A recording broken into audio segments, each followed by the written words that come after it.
नमस्ते दोस्तों। रात का करीब 1 बज रहा है और ये इकोनॉमी की मैराथन क्लास मैं भी रिकॉर्ड करना स्टार्ट किया हूँ। सुबह ये 7 बजे अपलोड हो जाएगी। इस क्लास में हम मुख्यतः उन कॉन्सेप्ट्स की बात करेंगे इकोनॉमी के, जो कि यूपीएससी के प्रीलिम्स पेपर में पीवाईक्यूज में पूछा गया है। फालतू की कुछ भी नहीं बात को डिस्कस करेंगे, सिर्फ और सिर्फ जो भी एग्जाम ओरिएंटेड जो भी कंटेंट रहेगा ना, उन चीज़ों को डिस्कस करेंगे जो कि बार बार पीवाईक्यूज में पूछा गया है।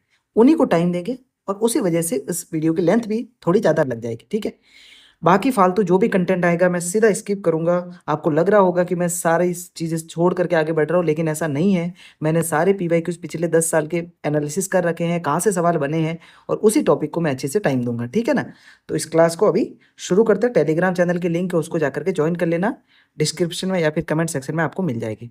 ओके, तो शुरू करते हैं आज की क्लास को। देखिए, ये कितने टाइप की इकोनॉमी होती है कुछ पता मतलब नहीं है, ना याद रखने की जरूरत है। ये आपको बेसिक सा आइडिया है, आपको सबको पता होता है, ठीक है।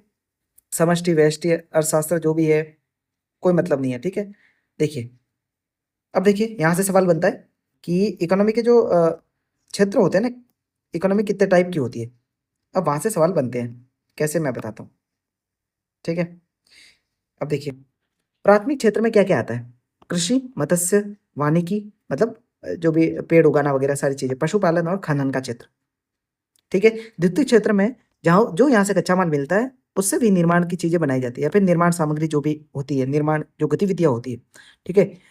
बिजली, गैस आपूर्ति, ये सारी चीजें ये आती है जो सेकेंडरी सेक्टर, उसमें द्वितीय क्षेत्र में।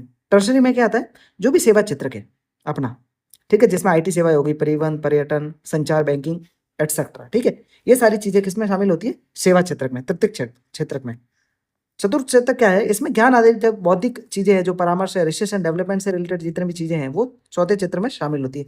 पंचम में सरकार, उद्योग, जो कि उच्च स्तरीय जो क्या कहते हैं, डिसीजन मेकिंग जो बॉडीज है ना, उनसे रिलेटेड जो भी काम आते हैं वो सारे आते हैं पंचम क्षेत्र में, ठीक है। बस इतना आइडिया रखना है। पूछ सकता है मिलान में कि भाई प्राथमिक क्षेत्र में कौन सा है, द्वितीय क्षेत्र में कौन सा है, तृतीय में कौन सा है। पीवाईक्यू देखने आई थिंक 25 में भी ये आ रखा है, ठीक है ना। तो यहाँ से ये सवाल बनेगा। नेक्स्ट बढ़ते हैं। यहाँ से मतलब नहीं है, क्योंकि देखो माइक्रो इकोनॉमिक्स से एक सवाल बनता है हर साल। मेनली मैक्रो इकोनॉमिक्स से सवाल आते हैं, ठीक है ना। देखिए, ये ध्यान रखना कि ये जो कर्व होता है, कुजनेट कर्व, ये किससे रिलेटेड है, आर्थिक विकास और उसकी वजह से जो आय असमानता बनती है ना, उसको मापने के लिए कुजनेट वक्र को मतलब यूज किया जाता है। सिंपल, बस इतने वन लाइनर याद रखना है।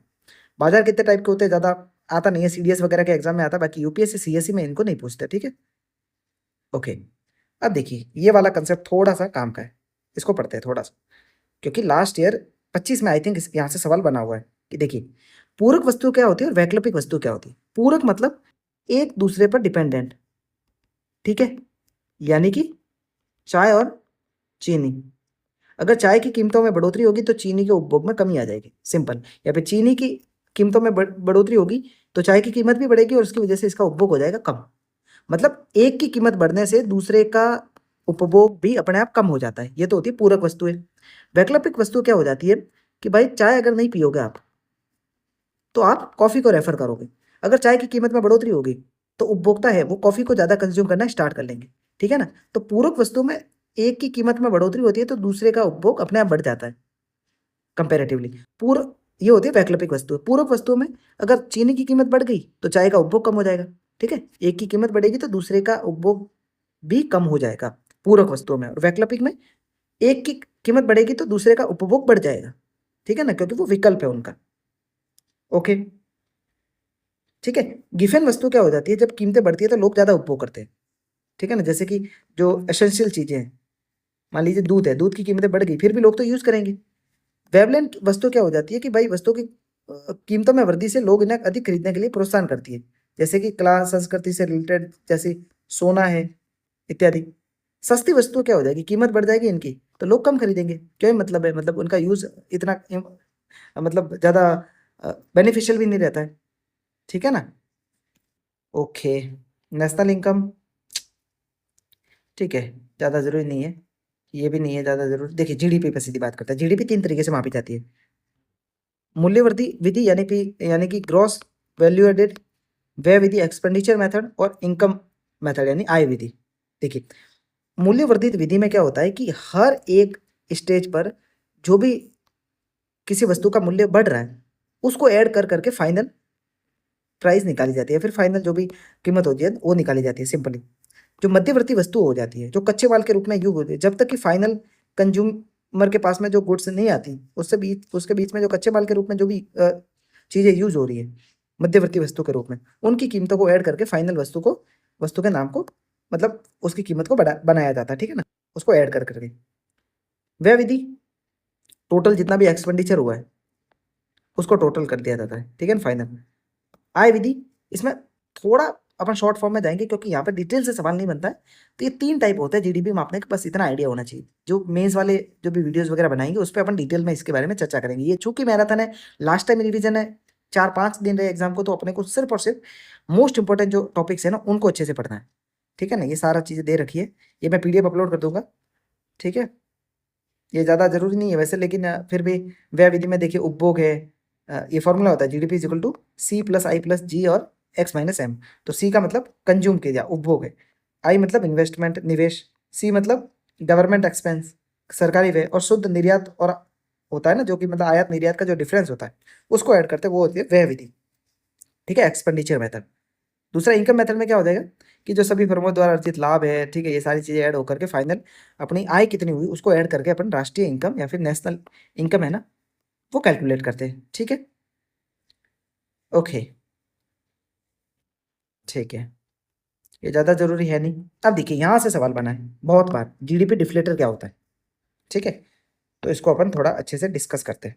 देखिए, वास्तविक रूप से जीडीपी की गणना करने के लिए मुद्रास्फीति के प्रभाव को समायोजित किया जाता है। Simple, nominal GDP upon real GDP into 100, ठीक है। नॉमिनल जीडीपी क्या हो जाती है कि इसमें इन्फ्लेशन को समायोजित नहीं किया जाता, एडजस्ट नहीं किया जाता। रियल जीडीपी में जो इन्फ्लेशन चल रहा है उसको एडजस्ट करके के जो जीडीपी निकाली जाती है, उन दोनों का जो अनुपात होगा उसको 100 से गुणा करके आपको जीडीपी डिप्लेशन मिल जाएगा, सिंपल, ठीक है ना। यानी कि अभी देखिए और सिंपल वे में समझाता हूँ आपको। जीडीपी डिफ्लेटर का सिंपल सा मतलब है कि अभी वर्तमान की कीमतों के अनुसार, क्या हो गया इसको, एक मिनट है, देखिए वर्तमान, अरे यार ये क्या हो रहा है,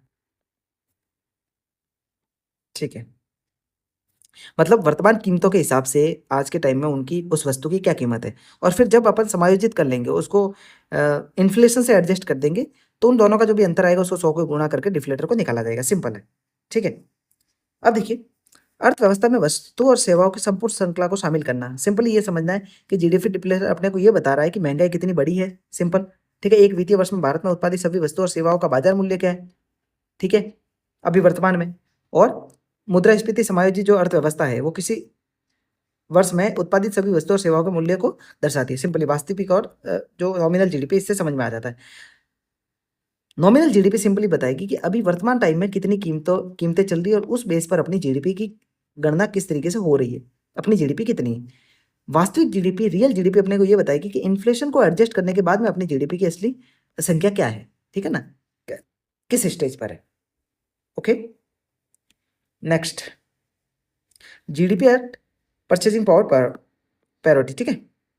इसमें क्या होता है कि अपनी मुद्रा के हिसाब से आप जीवन यापन करने के लिए लागत और मुद्रास्फीति के दर को समायोजित कर करके आपकी क्रय शक्ति को निकाला जाता है, यानी कि आप $1 में भारत में कितना खरीद सकते हो और यूएसए में कितना खरीद सकते हो, ठीक है ना, सिंपल।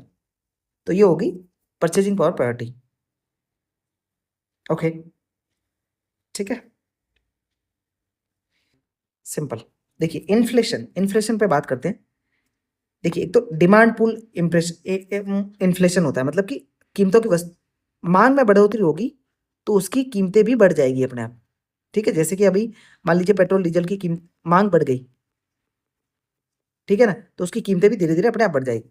लागत प्रेरित मतलब जो कच्चा माल यूज में होता है किसी भी वस्तु को बनाने में, उसकी कीमत में बढ़ोतरी हो गई, तो लागत बढ़ गई वस्तु को बनाने में, उसकी वजह से इन्फ्लेशन बढ़ गया, ठीक है ना, कीमत बढ़ गई वस्तु की।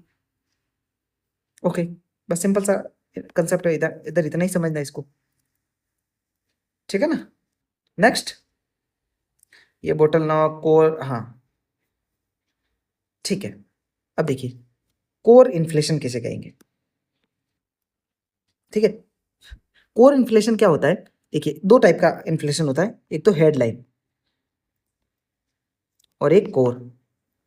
हेडलाइन में क्या होता है कि जो अखबारों की हेड पेज पर या फिर मुख्य पेज पर इन्फ्लेशन जो आता है, इसका मतलब क्या है कि जिसमें पेट्रोल की कीमतें जो कि ज़्यादा फ्लक्चुएट होती है ना, जो भी कीमतें, जैसे पेट्रोल डीजल है, ये क्या कहेंगे सब्जियां वगैरह है, ठीक है, तो इनकी कीमतें ज़्यादा ऊपर नीचे हो जाती है, तो वो वाली इन्फ्लेशन होती है ना, वो हेडलाइन इन्फ्लेशन होती है। उसमें से जब कोर इन्फ्लेशन जब कैलकुलेट करते हैं तो ये सारी पेट्रोल सस्ती जो जो ये सब्जियां वगैरह होती है, खाद्य वस्तुएं जो होती है, ऊर्जा की कीमतें जो होती है जैसे पेट्रोल डीजल है, इनको शामिल नहीं किया जाता। तो जब हेडलाइन में से ये सारी चीजें माइनस कर लेंगे तो आपको मिलेगा कोर इन्फ्लेशन, ठीक है ना। अब देखिए मुद्रास्फीति को कैसे नियंत्रित किया जाता है, सिंपल समझना है। पहली बात तो आपूर्ति पक्ष पे उपाय, मतलब सप्लाई पक्ष पे किस तरीके से इसको इन्फ्लेशन को या फिर कीमतों को कैसे कम किया जा सकता है। देखिए पहली बात तो जो कम आपूर्ति वाली जो वस्तुएं होती है ना, उनका आयात करना, ठीक है, जिनकी सप्लाई कम हो रही है उसको आयात कर दिया अपन ने। दूसरा, आयात शुल्क को कम कर देंगे, ठीक है, जिसकी वजह से ज़्यादा सप्लाई बढ़ जाएगी बाहरी देशों से। निर्यात शुल्क को कम कर देंगे, ठीक है ना। ओके, मौद्रिक उपाय में जैसे आरबीआई कंट्रोल करती है इन्फ्लेशन को, ठीक है, तो ऋण नियंत्रण हो गया, धन का विमुद्रीकरण हो गया, बैंक दर को घटा देंगे, इन्फ्लेशन है ना तो बैंक दर को बढ़ा देंगे जिसकी वजह से लोगों के पास कम पैसा है। सीआरआर बढ़ा देंगे जिसकी वजह से मतलब जो शेड्यूल कमर्शियल बैंक्स है ना, उनके पास में कम पैसा जाए तो वो क्या कहेंगे कि लोन के रूप में भी कम पैसा देंगे बैंकों को, ठीक है, तो उसकी वजह से लोगों के पास कम पैसा होगा तो इन्फ्लेशन अपने आप कंट्रोल में आ जाएगी। रेपो रेट क्या होती है, रेपो रेट वो रेट होती है जिस जिस रेट पे आरबीआई बैंक्स को लोन देती है, और बैंक्स कौन सा, शेड्यूल कमर्शियल बैंक्स, ठीक है ना। अब रेपो रेट बढ़ा देंगे तो जो शेड्यूल कमर्शियल बैंक्स है ना वो कम लोन लेंगे, कम लोन लेंगे तो लोगों के पास कम पैसा जाएगा, लोगों के पास कम पैसा जाएगा तो अपने आप इन्फ्लेशन कंट्रोल में आ जाएगी, ठीक है ना। तो ये सिंपल सा कंसेप्ट में आपको समझना है। ओके, ठीक है। अब राजकोषीय उपाय, इसमें सरकार काम करती है कि सरकार कैसे इन्फ्लेशन को कम करेगी। मॉनेटरी पॉलिसी होती है आरबीआई की, और फिस्कल पॉलिसी राजकोषीय पॉलिसी होती है सरकार की। अब इसमें क्या होगा कि जो भी सब्सिडी वगैरह सरकार ज़्यादा दे रही है उनको थोड़ा कम कर देंगे या फिर रेशनलाइज कर देंगे कि हाँ मतलब अच्छे तरीके से ठीक तरीके से सब्सिडी जाए। प्रत्यक्ष करों में वृद्धि कर देंगे तो लोगों के पास से पैसा कम हो जाएगा, ठीक है, खर्च करने वाला। अप्रत्यक्ष करों में कमी कर देंगे थोड़ा, जिसके पास में अप्रत्यक्ष कर में कमी होने से क्या हो जाएगा कि जो भी गरीब लोग हैं उनके पास में पैसा ज़्यादा बचेगा, ठीक है ना। और सिंपली ये है कि भाई जो असमानता है वो भी कम हो सकती है इससे। कुछ अतिरिक्त बजट भी अपन लागू कर सकते हैं, ठीक है ना, राजकोषीय उपायों के रूप में। और जब मुद्रास्फीति ज़्यादा है तब तो ये करेंगे, जैसे कम हो गई भाई, मंदी आ गई, तो ये सारी चीज़ें कम करना करेंगे, बैंक दर कम कर देंगे तो लोगों के पास ज़्यादा पैसा जाएगा लोन के थ्रू। सीआरआर कम कर देंगे कि बैंक के पास ज़्यादा पैसा रहेगा लोन घुमाने के लिए, ठीक है ना। रेपो रेट कम कर देंगे, सिंपल। सीआरआर क्या होता है कि जो बैंक्स है ना वो कैश में आरबीआई के पास में पैसा जमा करवाते हैं अराउंड 4% के आसपास, जो कि मतलब इन फ्यूचर अगर डिफॉल्ट हो जाए बैंक तो उसके थ्रू आप उसकी भरपाई कर सकते हो, ठीक है ना। तो ये है सिंपल, ठीक है, आगे बढ़ते हैं। अब मुद्रास्फीति का प्रभाव क्या है ये सिंपली आपको देखना है कि भाई कीमतें बढ़ जाएगी तो क्या इफेक्ट पड़ेगा, और कीमतें अगर कम हो जाएगी, ठीक है, तो क्या इफेक्ट पड़ेगा। यहाँ पे देखिए मेन जो इफेक्ट पड़ना है ना वो निर्यात और आयात पे पड़ना है। देखिए उसी को पढ़ना है क्योंकि एग्जाम में इस पे और बॉन्ड पे इस पे 2-3 बार सवाल बन रहे हैं। देखिए मुद्रास्फीति के कारण विनिमय दरों में गिरावट आ सकती है, जैसे कि इन्फ्लेशन बढ़ गया तो जो अपना रुपये है ना वो कम हो जाएगा, उसकी उसकी वैल्यू कम हो जाएगी, ठीक है, जिससे निर्यातकों को लाभ हो सकता है। मतलब अगर मान लीजिए एक पहले पहले रुपया 80 का था $1 के मुकाबले, अब ये रुपये $1 100 का हो गया, तो निर्यातकों को कैसे फायदा होगा बताता हूँ। देखिए अच्छे से समझते इस टॉपिक को, कंसेप्ट को पूरा। देखिए पहले 1 रुपये, अरे यार इसको क्या हो गया, पहले $1 कितने का था, $100 का, अब $1 हो गया $120 का। अब निर्यातकों को फायदा कैसे होगा, जैसे इंडियन जो एक्सपोर्टर्स है उसको क्या होगा कि भाई एक वस्तु बेच दी, उससे पहले तो $10 मिलते थे $1 के मुकाबले, लेकिन अब जब $1 मिलेगा तो वो इंडिया में $120 के बराबर हो जाएगा, तो $20 का फायदा हो गया, तो अगर इन्फ्लेशन आएगा, रुपए का डेप्रिसिएशन होगा, तो कहीं ना कहीं जो एक्सपोर्टर है इंडिया के उनको फायदा होगा। ठीक है, सिंपल। दूसरा, अगर इन्फ्लेशन कम है, मतलब मंदी चल रही है मार्केट में, तो जो निर्यातक होंगे ना, अब क्योंकि जब मंदी चल रही होती है तो भारत का रुपया स्ट्रांग हो जाता है। क्यों? क्योंकि बाहर इतना निकल नहीं पाता है। ठीक है ना। देखिए, सिंपल बताना है, बाजार में जिसकी उपलब्धता ज़्यादा होगी ना, उसकी वैल्यू कम हो जाएगी। तो सिंपल है कि जब रुपया मार्केट में कम जाएगा तो उसकी वैल्यू बढ़ जाएगी, और रुपया जब मार्केट में ज़्यादा जाएगा उसकी वैल्यू बढ़ जाएगी। ठीक है ना, समझ रहे हो? ठीक है। अब अब देखते हैं। देखिए, जब इन्फ्लेशन बढ़ेगा, ठीक है, तो क्या होगा कि विदेशी जो होंगे ना, उसको ज़्यादा पैसे चुकाने पड़ेंगे किसी वस्तु के बदले में। तो इससे क्या हो जाएगा, निर्यात कम हो सकता है भारत का। ठीक है ना। हालांकि निर्यातकों को फायदा होगा कि अगर रुपए का डेप्रिसिएशन भी साथ में होता है। ठीक है ना। ये है। बॉन्ड क्या होता है, बॉन्ड परिपक्वता के बाद एक निश्चित रिटर्न देता है। सिंपल, मतलब आपको एक परसेंटेज ऑफ ब्याज दर देता रहेगा बॉन्ड। ठीक है, ओके। यार इसको दिक्कत हो रही है चलने में। ठीक है, लेकिन अगर इन्फ्लेशन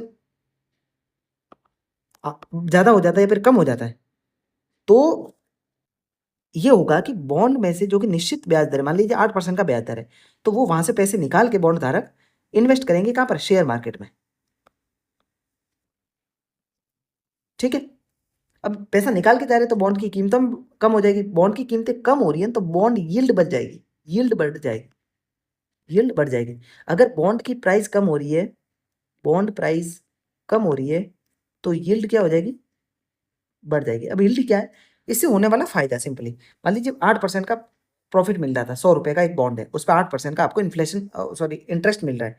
मान लीजिए मेरे पास 100 रुपए का बॉन्ड था, उसको मैंने बोला कि भाई मार्केट में बहुत तगड़ी बढ़ोतरी चल रही है, बहुत ऊंच, मतलब अप साइड जा रहा है मार्केट, तो मैं क्या करता हूँ, इस 100 रुपए के बॉन्ड को 90 रुपए में बेच करके निकल जाता हूँ।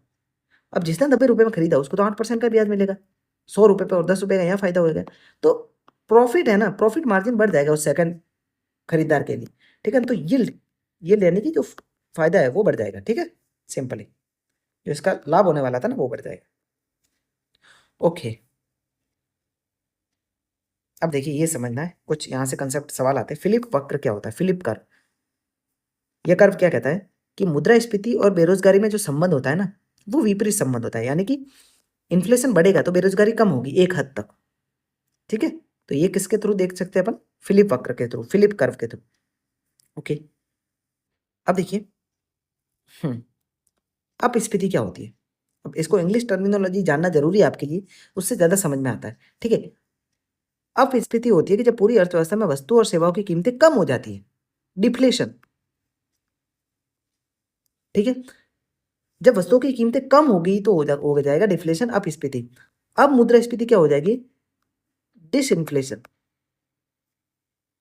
ठीक है, जब वस्तुओं और कीमतों की जो वृद्धि है ना, उसकी दर कम होगी, मतलब पहले 10% की दर से बढ़ रही थी, अब 5% की दर से बढ़ रही है कीमतें। तो बढ़ तो रही है लेकिन वो रेट कम हो गई है जिस रेट पे वस्तुओं की कीमतें बढ़ रही थी। ये हो जाएगा अब मुद्रास्फीति यानी कि डिसइंफ्लेशन। ठीक है, डिफ्लेशन क्या होता है कि वस्तुओं की कीमतें पहले 10% से बढ़ रही थी, अब -5% हो गई, तो ये हो जाएगा डिफ्लेशन।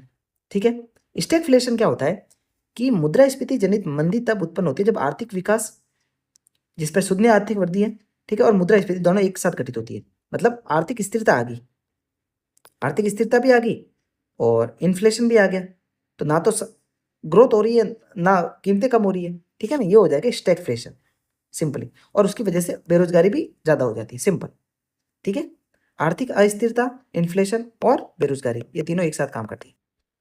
ठीक है, स्क्यूफ्लेशन क्या होता है, इसमें होता है कि खाद्य पदार्थ जो कि प्याज आलू है, इसमें भी वृद्धि होती है, जबकि अन्य सब कुछ सामान्य है, मतलब कुछ टारगेटेड वस्तुएं, कुछ ही वस्तुओं की कीमतें बढ़ने शुरू हो जाती है। ठीक है, जबकि बाकी पूरा मार्केट सही तरीके से चल रहा है। ठीक है, तो ये कुछ अवधारणा थी, यहाँ से सवाल बनता है तो आपको अच्छे से समझना है इसको। ठीक है, अगर समझ में नहीं आता तो वीडियो पीछे करके वापस एक बार सुन लेना। ओके, देखिए, मुद्रास्फीति मापने की 2-3 प्रणालियां, WPI wholesale price index, CPI, consumer price index और GDP डिप्लेटर। ठीक है, इसमें कुछ बदलाव हुए, पहले 2012-13 था, जो आधार वर्ष है अभी 2024 हो गया है। ठीक है ना, ये अपडेट है, करंट है, ये ध्यान रखना आपको। देखिए मंदी चल रही है तो माइनस में है। मुद्रास्फीति इन्फ्लेशन है, ठीक है, और अमुद्रास्फीति मतलब कम रेट से बढ़ रही है, अपस्फीति मतलब माइनस में चली गई, और पूर्ण रोजगार वाली जो कंडीशन। ठीक है, ओके, पहले समझते हैं थोक मूल्य सूचकांक क्या है, होलसेल प्राइस इंडेक्स क्या है। यानी कि इसमें टैक्स शामिल नहीं होता, टैक्स नहीं होता होलसेल प्राइस इंडेक्स में। क्यों? क्योंकि अभी थोक में पड़ा है, अभी ये उपभोक्ता तक नहीं पहुंचा है ये वस्तुएं। जब उपभोक्ता के पास पहुंच जाएगी तो उसमें टैक्स ऐड होकर के पहुंचती है। तो कंज्यूमर प्राइस इंडेक्स में तो टैक्स ऐड होता है, होलसेल प्राइस इंडेक्स में टैक्स ऐड नहीं होता है। ठीक है, अब देखिए कंज्यूमर प्राइस इंडेक्स क्या होता है, उपभोक्ता मूल्य सूचकांक क्या होता है। खुदरा बाजार में अंतिम उपभोक्ताओं के पास में जो वस्तु आती है और जो भी कीमतें वो चुकाते हैं, उनको आकलन इस इंडेक्स के थ्रू किया जाता है। सिंपल। उर्जित पटेल जो कमेटी थी उनकी रिपोर्टों के आधार पर CPI का उपयोग जारी हुआ था 2015 से। ठीक है ना, अभी इसका आधार वर्ष क्या है, चेंज हो गया, देखिए 2024 हो गया है। ठीक है, अब ये इसमें क्या चेंज हुआ है, थोड़ा गूगल करके देख लेना कि CPI इंडस्ट्रियल वर्कर्स के लिए क्या रहा है, CDI एग्रीकल्चरल वर्कर्स हैं उनके लिए क्या है। तो आधार वर्ष को थोड़ा गूगल कर लेना, यहीं पे वीडियो पॉज करके कर लो या फिर वीडियो खत्म होने के बाद कर लेना याद से। श्रम और रोजगार मंत्रालय के अंतर्गत आता है, लेकिन ग्रामीण और शहरी है ना, ये NSO के अंतर्गत आता है, राष्ट्रीय सांख्यिकी कार्यालय। ठीक है, ओके, अब देखिए यहां से जो मनी बैंकिंग है ना, मनी एंड बैंकिंग बहुत ही ज्यादा इंपॉर्टेंट चैप्टर है, ध्यान से पढ़ना है क्योंकि यहां से सवाल बनते हैं। ठीक है, देखिए मनी का प्राथमिक कार्य क्या होता है, प्राइमरी कार्य क्या होता है, विनिमय का माध्यम है, मतलब अपन एक्सचेंज ऑफ गुड्स कर सकते हैं पैसे के थ्रू। ठीक है, पैसा दिया आपको, वस्तु मिल गई उसके बदले। मूल्य की मापक है, मतलब किस वस्तु की कितनी प्राइस है, कितना उसका मूल्य है, ये किससे डिसाइड होगा, मनी से। ठीक है, सेकेंडरी वर्क क्या है मुद्रा का, बाद में भुगतान कर सकते हैं। मान लीजिए आपने आज किसी कीमत पर वस्तु को खरीद लिया, लेकिन उसका पेमेंट आप इंस्टॉलमेंट में बाद में करते रहो। ठीक है ना, तो ये कर सकते हैं। मानक मूल्य मतलब किसी का क्या मूल्य होना चाहिए वो डिसाइड करता है मुद्रा। ठीक है, संचय मूल्य का हस्तांतरण, आपके पास में मुद्रा रखी हुई है, ठीक है, उसका संचय कहते हैं, उसका हस्तांतरण भी कर सकते हो। उस मुद्रा को किसी और को दे करके इस तरीके से आप उसका हस्तांतरण भी, मतलब उसका ट्रांसफर ऑफ वैल्यू भी मतलब किया जा सकता है। जैसे कि एक बार समझाता हूँ, आपने 50,000 में कोई मोबाइल लिया, तो आपने वैल्यू ट्रांसफर कर दी। ठीक है ना, उस 50,000 की कीमत जो आपने चुकाई है फोन के लिए, वो ट्रांसफर हो गई ना किसी वस्तु में। ठीक है, ये समझ सकते हो सिंपल वे में, ज्यादा नहीं जाना है उसको डीपली सारा चीज। आकस्मिक कार्य जैसे, मतलब जो भी आपके पास, मान लीजिए नेट नहीं है, कोई इमरजेंसी में कुछ काम आ गया, तो उसमें आप सामाजिक आय के वितरण में उसका यूज कर सकते हो, ऋण के रूप में यूज कर सकते हो। आपके पास अगर अगर हाथ में इन हैंड कैश है तो, ठीक है, ये सारी चीजें की जा सकती है। अब देखिए मनी का कुछ आंतरिक मूल्य होता है, इंटरनल वैल्यू होती है। ठीक है ना, एक तो देखिए जिस धातु से वो बनी होती है वो, और अगर धातु नहीं है, किसी किसी सरकार द्वारा, बैंक द्वारा या फिर किसी भी ऑर्गेनाइजेशन द्वारा बैक्ड होती है, जैसे भारत का जो मुद्रा है, भारत की जो मनी है, वो RBI और गवर्नमेंट के द्वारा बैक्ड है। ठीक है ना, उसके पीछे एसेट्स रखे गए, है ना। और दूसरी बात क्या है कि एक नोट को बनाने में भले रुपये 5 रुपए लगे, लेकिन उसकी वैल्यू मार्केट में क्या, 500 रुपए। तो ये होगी उसकी आंतरिक वैल्यू, इंटरिम वैल्यू। ठीक है ना, ओके। फिएट मुद्रा क्या होती है, ये एक ऐसी मुद्रा होती है जिसका कोई आंतरिक मूल्य नहीं होता है, मतलब कि उसमें क्या धातु लगा है उससे कोई मतलब नहीं है ना। वो किसने जारी करी है, यानी कि केंद्रीय बैंक ने या फिर सरकार द्वारा, किसके द्वारा वो अथॉराइज्ड है, किसने अधिकृत कर रखी, किसने किसने अथॉराइज्ड कर रखी है उसको, वो होती है फिएट वैल्यू। यानी कि किसी बैंक या फिर किसी भी सरकार ने उसको जारी किया है ना, उस बेस पे ही उसकी वैल्यू होती है। ठीक है, ओके। अब देखिए कुछ भुगतान प्रणालियां देखते हैं।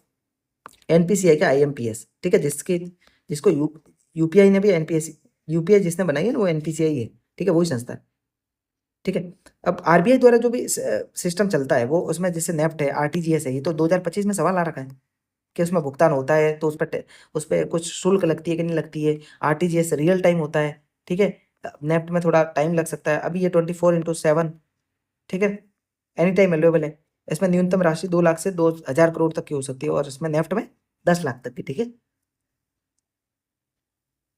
ओके। आरटीजीएस रियल टाइम नहीं होता, 30 मिनट के अंतर्गत उसका भुगतान होता रहता है, लेकिन आरटीजीएस सॉरी नेफ्ट नेफ्ट तुरंत नहीं होता, RTGS real time gross settlement होता है। ठीक है ना, इसमें कोई शुल्क नहीं लगती, मतलब बहुत मिनिमम शुल्क लगती होगी, लेकिन ऐसा नहीं है कि भाई जिसको भेज रहे हो उससे आप शुल्क ग्रहण कर लोगे। ये 2025 का पीवाईक्यू देख लेना आप। ठीक है, ओके। देखिए, एटीएम नेटवर्क जो होते हैं ना, उसमें बैंक लेवल, ब्राउन लेवल और व्हाइट लेवल, ये 3 टाइप के होते हैं, है ना। बैंक लेवल में क्या है, बैंक है ना वो एटीएम का स्वामित्व भी रखता है और संचालन भी करता है, जैसे एसबीआई, मतलब एसबीआई बैंक भी है और उसका स्वामित्व भी कर रहे हैं केनरा बैंक को। ब्राउन लेवल में बैंक के स्वामित्व में संचालन और रखरखाव तीसरे पार्टी द्वारा आउटसोर्स कर दिया जाता है, मतलब एटीएम कोई तीसरी संस्था चलाएगी। व्हाइट लेवल में क्या है, कोई बैंक का स्वामित्व भी नहीं होता और संचालन भी नहीं होता, दोनों ही किसी अदर ही कंपनी द्वारा चलाए जा रहे हैं। ठीक है ना, ओके। अब देखिए एनपीसीआई कौन कौन से मतलब जो भी इनिशिएटिव है ना वो चला रही है, जैसे आईएमपीएस है, रुपे कार्ड है, जो बीबीपीएस है, जैसे जो क्या कहते हैं बिल पेमेंट के लिए, नाच है, ठीक है, सीटीएस है, चेक ट्रांजेक्शन सिस्टम है, एनएफएस है, आधार ऑथराइज जो पेमेंट सिस्टम है, भीम यूपीआई है। ठीक है ना, और ये जो ऑफलाइन वाला जो भी है कीपैड वगैरह से जो होता है, ये सारी चीज़ें एनपीसीआई के द्वारा चलाई जा रही है। ठीक है, अब देखिए 1 मिनट में पानी ले आता हूँ।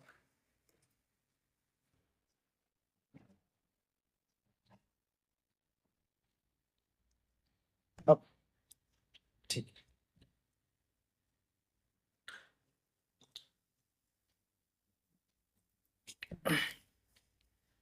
अब देखिए,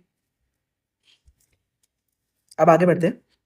एमडीआर रेट क्या होते हैं, मर्चेंट डिस्काउंट रेट, यानी कि दुकानदारों के पास देखा होगा एक मशीन होती है, सेलिंग मशीन, ठीक है, जिसमें आप अपना कार्ड स्वाइप करके पेमेंट कटवा सकते हो। तो जो कार्ड स्वाइप हुआ है ना, वो कंपनी मर्चेंट जो व्यापारी है उससे कुछ परसेंटेज, बहुत कम होता है, 0.01 के आसपास या फिर 0.1 के आसपास, वो चार्जेस करती है, शुल्क काटती है। ठीक है, तो वो होती है जो जिस रेट पे वो कंपनियां मतलब उससे पैसा ले रही है व्यापारी से, वो होती है मर्चेंट डिस्काउंट रेट। ठीक है ना, अब एनपीसीआई ने क्या किया, सरकार ने क्या किया, रुपे क्रेडिट कार्ड लॉन्च कर दिया। अब उस पर 0% शुल्क लगती है, एमडीआर। तो मतलब ये जो भी कंपनियां थी, कार्ड कंपनियां वगैरह जितने भी थे, वो नाराज होगी, तो उनको क्या होता है, सब्सिडी दे दी कि भाई आपका जितना भी घाटा हो रहा है ना, थोड़ा सरकार उसको पे करेगी क्या।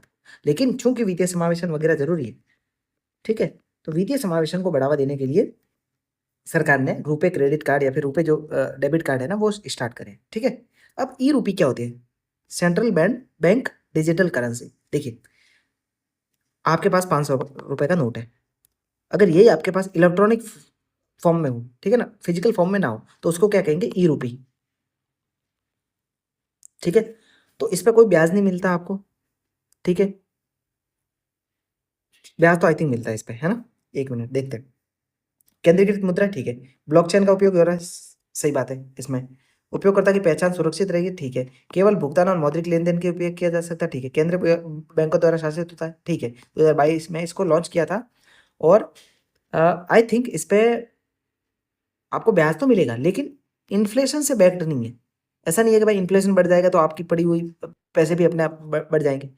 ठीक है ना, ये है, नहीं नहीं, इसमें ब्याज नहीं मिलेगा आपको, ब्याज नहीं मिलेगा। ठीक है ना, ओके, ठीक है, नेक्स्ट बढ़ते हैं। अब देखिए मनी मल्टीप्लायर को देखते हैं, ये देखिए कितने टाइप की मनी होती है, इनको देखना है, क्योंकि ये पीवाईक्यूज में आ रखा है। सॉफ्ट मनी कौन सी होती है, हार्ड मनी कौन सी होती है, ठीक है, ज़्यादा नैरो मनी कौन सी होती है, वाइड मनी कौन सी होती है। M0 सिंपली क्या होता है कि जो आरक्षित मुद्रा है पे जो लोगों के पास मुद्रा है ना वो सिंपली, ठीक है, सारी जो मिला करके M0 हो जाती है। अब M1 में क्या होता है कि जनता के पास जितनी मुद्रा है, बैंकों के पास डिमांड डिपॉजिट से, ठीक है, तो वो हो जाएंगे M1। M2 में क्या होता है, M1 पूरा प्लस डाकघर में जो भी बचत जमा है डिमांड डिपॉजिट से बैंक डाकघरों में वो। M3 में क्या, M1 प्लस टाइम डिपॉजिट जो कि काफी नैरो हो जाती है, ठीक है, और M4 में M3 प्लस सभी डाकघरों के सभी जमाए। तो देखिए M1 तो सबसे ज्यादा वाइड है, इसकी तरलता, इसको आसानी से तरल बनाया जा सकता है, तरल बनाया मतलब आपके पास इन हैंड कैश कब तक आ जाता है? तो M1 में जो मुद्राएं होती है ना, इन हैंड में आपके पास जल्दी कैश आ जाएगा, लेकिन जो M4 में मुद्राएं होगी ना, उसकी तरलता कम हो जाती है। ठीक है ना, आपके पास आपको मतलब चाहिए कि कैश चाहिए, तो इसमें तुरंत नहीं मिल पाएगा आपको। ठीक है, तरलता मतलब कि आप उसको नकदी में, कैश में किस किस टाइम में आपको परिवर्तित उसको करवा सकते हो। ठीक है, जैसे सोना है तो ठीक है, ज़्यादा तरल है, क्यों? क्योंकि आपको उसको बेच करके तुरंत पैसे आपको कमा सकते हो। और नोट है ना, वो सबसे ज़्यादा तरल होते हैं। ठीक है ना, आपके पास इन हैंड जो कैश है वो सबसे ज़्यादा तरल संपत्ति है। मनी मल्टीप्लायर क्या होता है कि अगर 100 रुपए की 100 रुपए आपके पास है, आपने उसको बैंक में जमा करवा दिया, अब बैंक उसको कितनी बार लोन में घुमा रहा है? लोन में घुमाना इसका मतलब आप ये मत समझिए कि 100 रुपए तो उसको कितनी बार घुमाएगा। मतलब क्या है, आपके पास 100 रुपए आपको बैंक में अकाउंट में दिख रहे हैं, लेकिन वो बैंक में पड़े या नहीं पड़े वो पता नहीं है। ठीक है, वो घूमता है लोन में पैसा। जैसे 100 रुपए थे तो 20 रुपए रख लिए, 80 रुपए घुमा दिए लोन। अब जिसको घुमाए उसी उसने किसी और बैंक में जाकर थोड़े बहुत जमा करवा दिए, और फिर वो ऐसे घूम रहा है पूरा सर्कुलेशन में 6-7 बार। तो जितनी बार वो ज्यादा घूमेगा ना, मनी मल्टीप्लायर उतना ही ज्यादा होगा। ठीक है ना, जैसे इसके इस आसानी से समझते हैं। बैंक एक के पास में 100 रुपए थे, 90 रुपए इसने ऋण में दे दिए, 10% मतलब आरक्षित मनी के रूप में रख दिया। अब बैंक टू ने क्या किया, 90 रुपए जो भी आए उसमें से 81 रुपए की वापस लोन दे दिया, 9 रुपए वापस बचत कर लिए। तो ऐसे 10 गुना तक इसने 100 रुपए को घुमा दिया। ठीक है, मतलब 100 रुपए का 1000 रुपए बना दिया इसने। तो 10 क्या होगा, इसकी मनी मल्टीप्लायर होगी। ठीक है, ओके।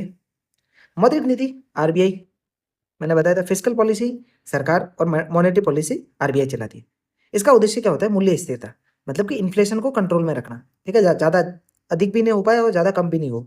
आर्थिक विकास यानी ग्रोथ को डिसाइड करना कि भाई कितना इन्फ्लेशन रखेंगे तभी जाके ग्रोथ अच्छी होगी। और रोजगार, बेरोजगारी कम करने के लिए भी आरबीआई इसको चलाती है। ठीक है, सिंपल। सीआरआर एसएलआर क्या होता है? सीआरआर तो सिंपली बैंकों द्वारा, वाणिज्यिक बैंक जो होती है शेड्यूल्ड कमर्शियल बैंक्स, वो कुछ पैसा अपने पास में जो है उसके पास डिमांड डिपॉजिट के रूप में, उसको आरबीआई के पास में नकदी कैश के रूप में जमा करवाती है अराउंड 4% के आसपास।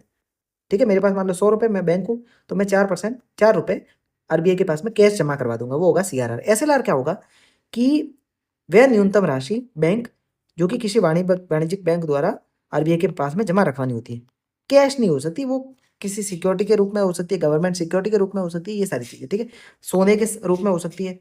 ठीक है, ओके। और इसमें नकदी भी हो सकती है भाई, ठीक है, कैश भी हो सकता है, लेकिन गोल्ड और अन्य जो गवर्नमेंट सिक्योरिटीज होती है ना, उसमें जमा करवाना होता है एसएलआर को। अराउंड 14% के आसपास ये होता है। ठीक है ना, ओके। हम्म, और ये बैंक आरबीआई के पास नहीं, अपने खुद के पास जमा रखते हैं, खुद के पास एक कंटिजेंसी फंड के रूप में होता है। सीआरआर क्या होता है, सीआरआर आरबीआई के पास में जमा करवाना होता है। ठीक है ना, मैंने शायद ये बोल दिया था कि एसएलआर आरबीआई के पास जमा करवाना होता है, गलती से निकल गया। ठीक है ना, कंफ्यूजन सा हो गया, मतलब एक तरीके से बोलते बोलते पता ही नहीं चलता क्या बोल रहे हैं अपन। ठीक है, हालांकि बोलने का पता होना चाहिए, क्योंकि यार पढ़ा रहे तो किसी को गलत तो नहीं पढ़ाना चाहिए। सिंपली एसएलआर बैंक अपने पास खुद रखता है, सीआरआर आरबीआई के पास जमा होता है। सीआरआर कितना है, 4% के आसपास। एसएलआर कितना है, 14% के आसपास। ठीक है, वेरी करता है, मतलब बैंक आरबीआई डिसाइड करेगी कितना होगा। ठीक है ना, सीआरआर सिर्फ कैश में हो सकता है, और ये सारे सोने नकदी इसमें सारी चीजों में ये हो सकता है। ठीक है, ठीक है, आगे बढ़ते हैं। ठीक है, ये bank rate, repo rate, reverse repo rate, simple समझना है कि रेपो रेट क्या होता है और रिवर्स रेपो रेट क्या होता है। रेपो रेट वो परसेंटेज ऑफ दर है, रेट है, जिसमें क्या होगा कि आरबीआई से बैंक्स को लोन जाएगा। ठीक है, रिवर्स रेपो रेट क्या होता है, जब बैंकों के पास एक्स्ट्रा पैसा हो जाता है ना, बैंकों के पास एक्स्ट्रा मनी, तो बैंक उसमें मान लो फायदा मिल ही नहीं रहा है, लोन में जा ही नहीं रहा है, तो क्या करेंगे, बैंक आरबीआई के पास जमा करवा देंगे, थोड़ा बहुत तो कुछ 1% के आसपास तो ब्याज मिले। ठीक है, तो वो रिवर्स रेपो रेट मतलब रिवर्स जा रहा है, उल्टा आरबीआई को जा रहा है, और रेपो रेट मतलब आरबीआई बैंकों को लोन दे रही है। ठीक है ना, सिंपल, समझ में आ गया। ठीक है, आगे बढ़ते हैं। अभी S D F L T R O ये क्या है, सिंपली ज़्यादा समझना नहीं है, मतलब एक बात समझना कि रेपो रेट जो होती है ना, उसकी जो सीलिंग होती है, मतलब छत होती है, वो तो होती है एमएसएफ, और जो सतह होती है ठीक है, फर्स्ट होता है वो होता है एसडीएफ। सिंपल समझना कैसे, ये एलएफ कॉरिडोर होता है। देखिए मैं समझाता हूँ सिंपल, एमएसएफ को समझते हैं। 2011 में स्टार्ट हुआ था, ठीक है। विथ रेपो रेट से ज्यादा ओवरनाइट जो ड्राफ्ट करते हैं ना बैंक, मान लीजिए आपको इंस्टेंट बनी चाहिए तो एमएसएफ पे मिलेगी, मार्जिनल स्टैंडिंग फैसिलिटीज। ठीक है, बैंक अपने एसएलआर पोर्टफोलियो में एक सीमा 2% तक दंडात्मक ब्याज के रूप में निवेश कर सकते हैं, जो कि पड़ता है। सिंपल, आप इसको ज़्यादा मतलब ऐसे है ना कि भाई ज़्यादा उसको क्लिष्ट नहीं बनाना है। क्या करना है कि बैंकों को ओवरनाइट ड्राफ्टिंग की जाती है एमएसएफ के थ्रू, ओवरनाइट लोन्स दिए जाते हैं। एसडीएफ में क्या है, एसडीएफ में ये है कि बैंक ओवरनाइट के लिए कोई भी राशि आरबीआई के पास रेपो रेट से जमा करवा सकते हैं। अब ये हो गया रिवर्स रेपो रेट के जैसा, कि ओवरनाइट अब आपके पास पैसा है तो उसको आरबीआई के पास जमा करवा दिया। ये हो गया रेपो रेट की तरह, कि भाई आप ओवरनाइट जो ड्राफ्टिंग ले रहे हो, आपको मतलब इंस्टेंट सेटलमेंट चाहिए और आपने आरबीआई को बोल दिया कि भाई वन नाइट के लिए आप इतना पैसा दे दो, तो वो हो जाएगा एमएसएफ। ठीक है ना, वो थोड़ा सा हाइयर परसेंटेज पे मिलता है। ठीक है, ओके। ओपन मार्केट ऑपरेशन क्या हो जाता है, ये इस बार 2025 में सवाल आया है या शायद 2024 में आया था, 2024 या 25 में एक बार तो आया। देखिए क्या होता है, आरबीआई द्वारा बैंकों वित्तीय संस्थानों से द्वितीयक बाजार में सरकारी प्रतिभूतियों की बिक्री या खरीद, सिंपल गवर्नमेंट सिक्योरिटीज है। अब इन्फ्लेशन को कंट्रोल करने के लिए भी आरबीआई इसकी खरीद बिक्री करती है, कि मान लीजिए मार्केट में 100 गवर्नमेंट सिक्योरिटीज बेची हुई है, ठीक है। अब इन्फ्लेशन बहुत ज़्यादा हो गया, तो क्या करेगा आरबीआई, क्या करेगा बताइए। आरबीआई गवर्नमेंट सिक्योरिटीज को और बेचेगा, जिससे मनी को थोड़ा सा खींचा जा सके। लेकिन अगर मंदी चल रही है तो क्या करेगा आरबीआई, गवर्नमेंट सिक्योरिटीज को खरीद लेगा अपने पास, जिससे क्या हो जाएगा, लोगों के पास वापस पैसा आ जाएगा। ठीक है ना, जब वो आरबीआई की सिक्योरिटी जब वो बेचेंगे लोग, तो क्या हो जाएगा, उनके पास पैसा आ जाएगा और वापस मंदी है वो थोड़ा मतलब सेटल हो जाएगी, ठीक हो जाएगी। ठीक है ना, तो ओपन मार्केट ऑपरेशन सिंपली किससे रिलेटेड है, गवर्नमेंट सिक्योरिटीज की खरीद बिक्री से रिलेटेड। ठीक है, खरीद बिक्री से रिलेटेड है। ठीक है, इसको इंग्लिश में स्टेरलाइजेशन या फिर क्या बोलते हैं, स्टेराइलाइजेशन, ऐसा कुछ बोलते हैं। ठीक है ना, याद रखना हल्का सा, मतलब कि अगर वो डायरेक्ट उसमें इंग्लिश में भी दे दे तो आपको आइडिया होना चाहिए।